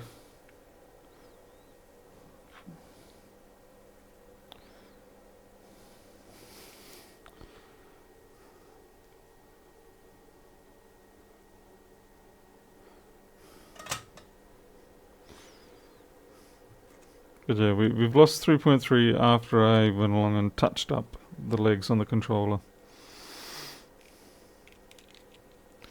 So clearly the controller did not like its legs being touched. Yeah, not even close. I'll check to see if I've got 5 volt always on it.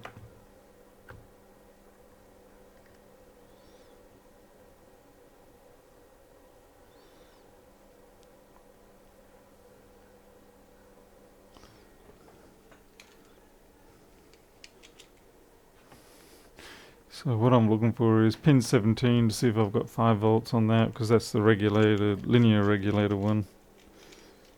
Or it usually is linear regulator. What am I after? Pin 17?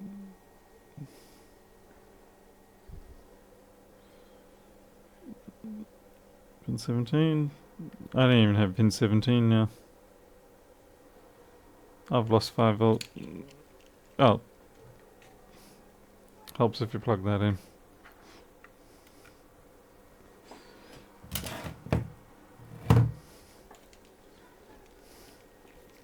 That doesn't solve my 3.3 though.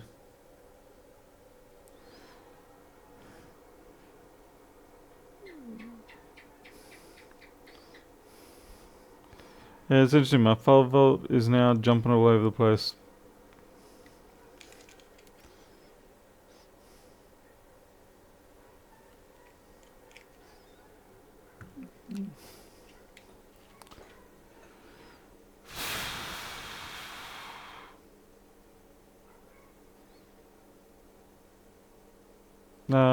No, I don't think I had power connected when I was touching up the pins. And then again, who knows? What do you reckon? I'll reflow it.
I don't think there's much point in me torturing that anymore.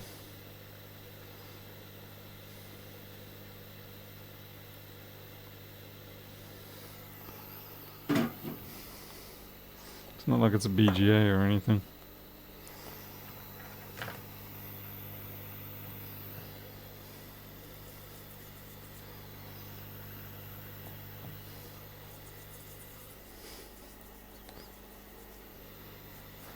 I probably won't put the MOSFETs back on, because I kind of tortured them getting them off.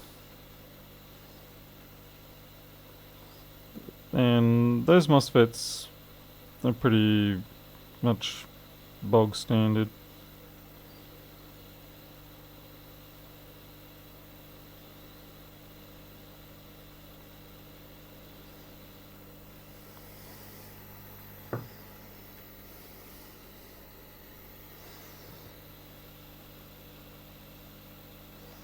Kind of curious why the 5-volt rail is jumping all over the place. It does make me think that the controller could be having bad days, partial short, something like that. I don't know. Seriously? No, I got nothing.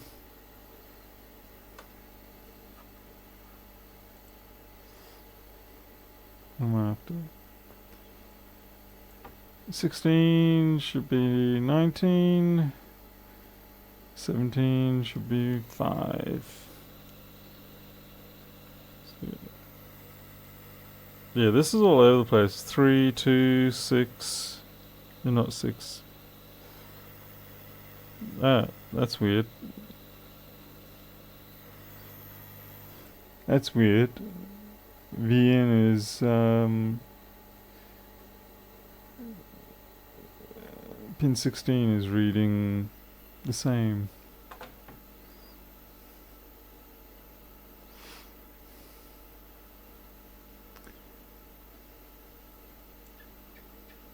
Oh, definitely made things worse.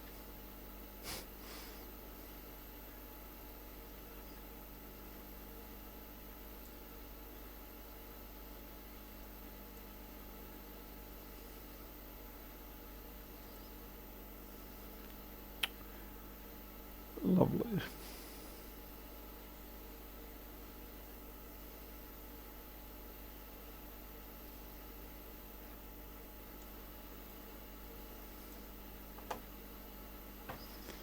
Check pin 4.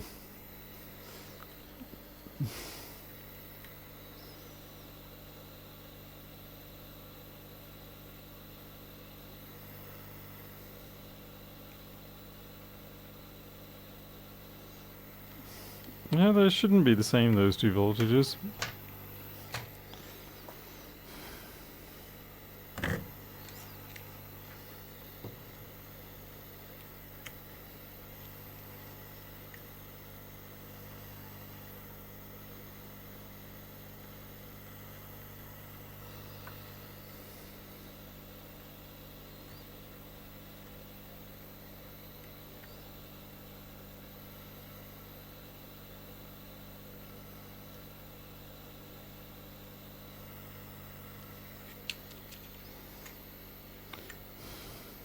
No, I'm just making things worse for myself right now. I think it's time to just go to bed.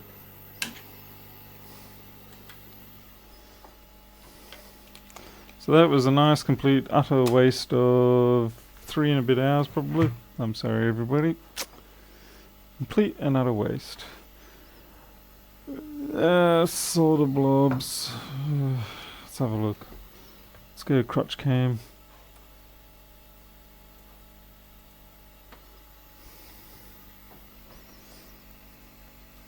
Could be a solder blob.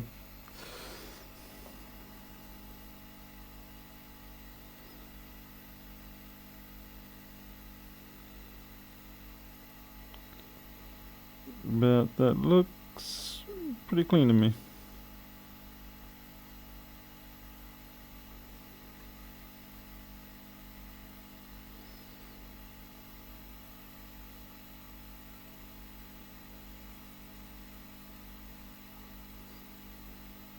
I mean, that pin 21. That's probably about the only thing that I would be a little bit concerned about. It's a bit cold looking. Everything else is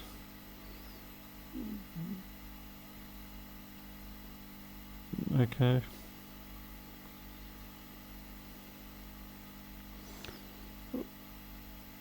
No. Leave this all for tomorrow.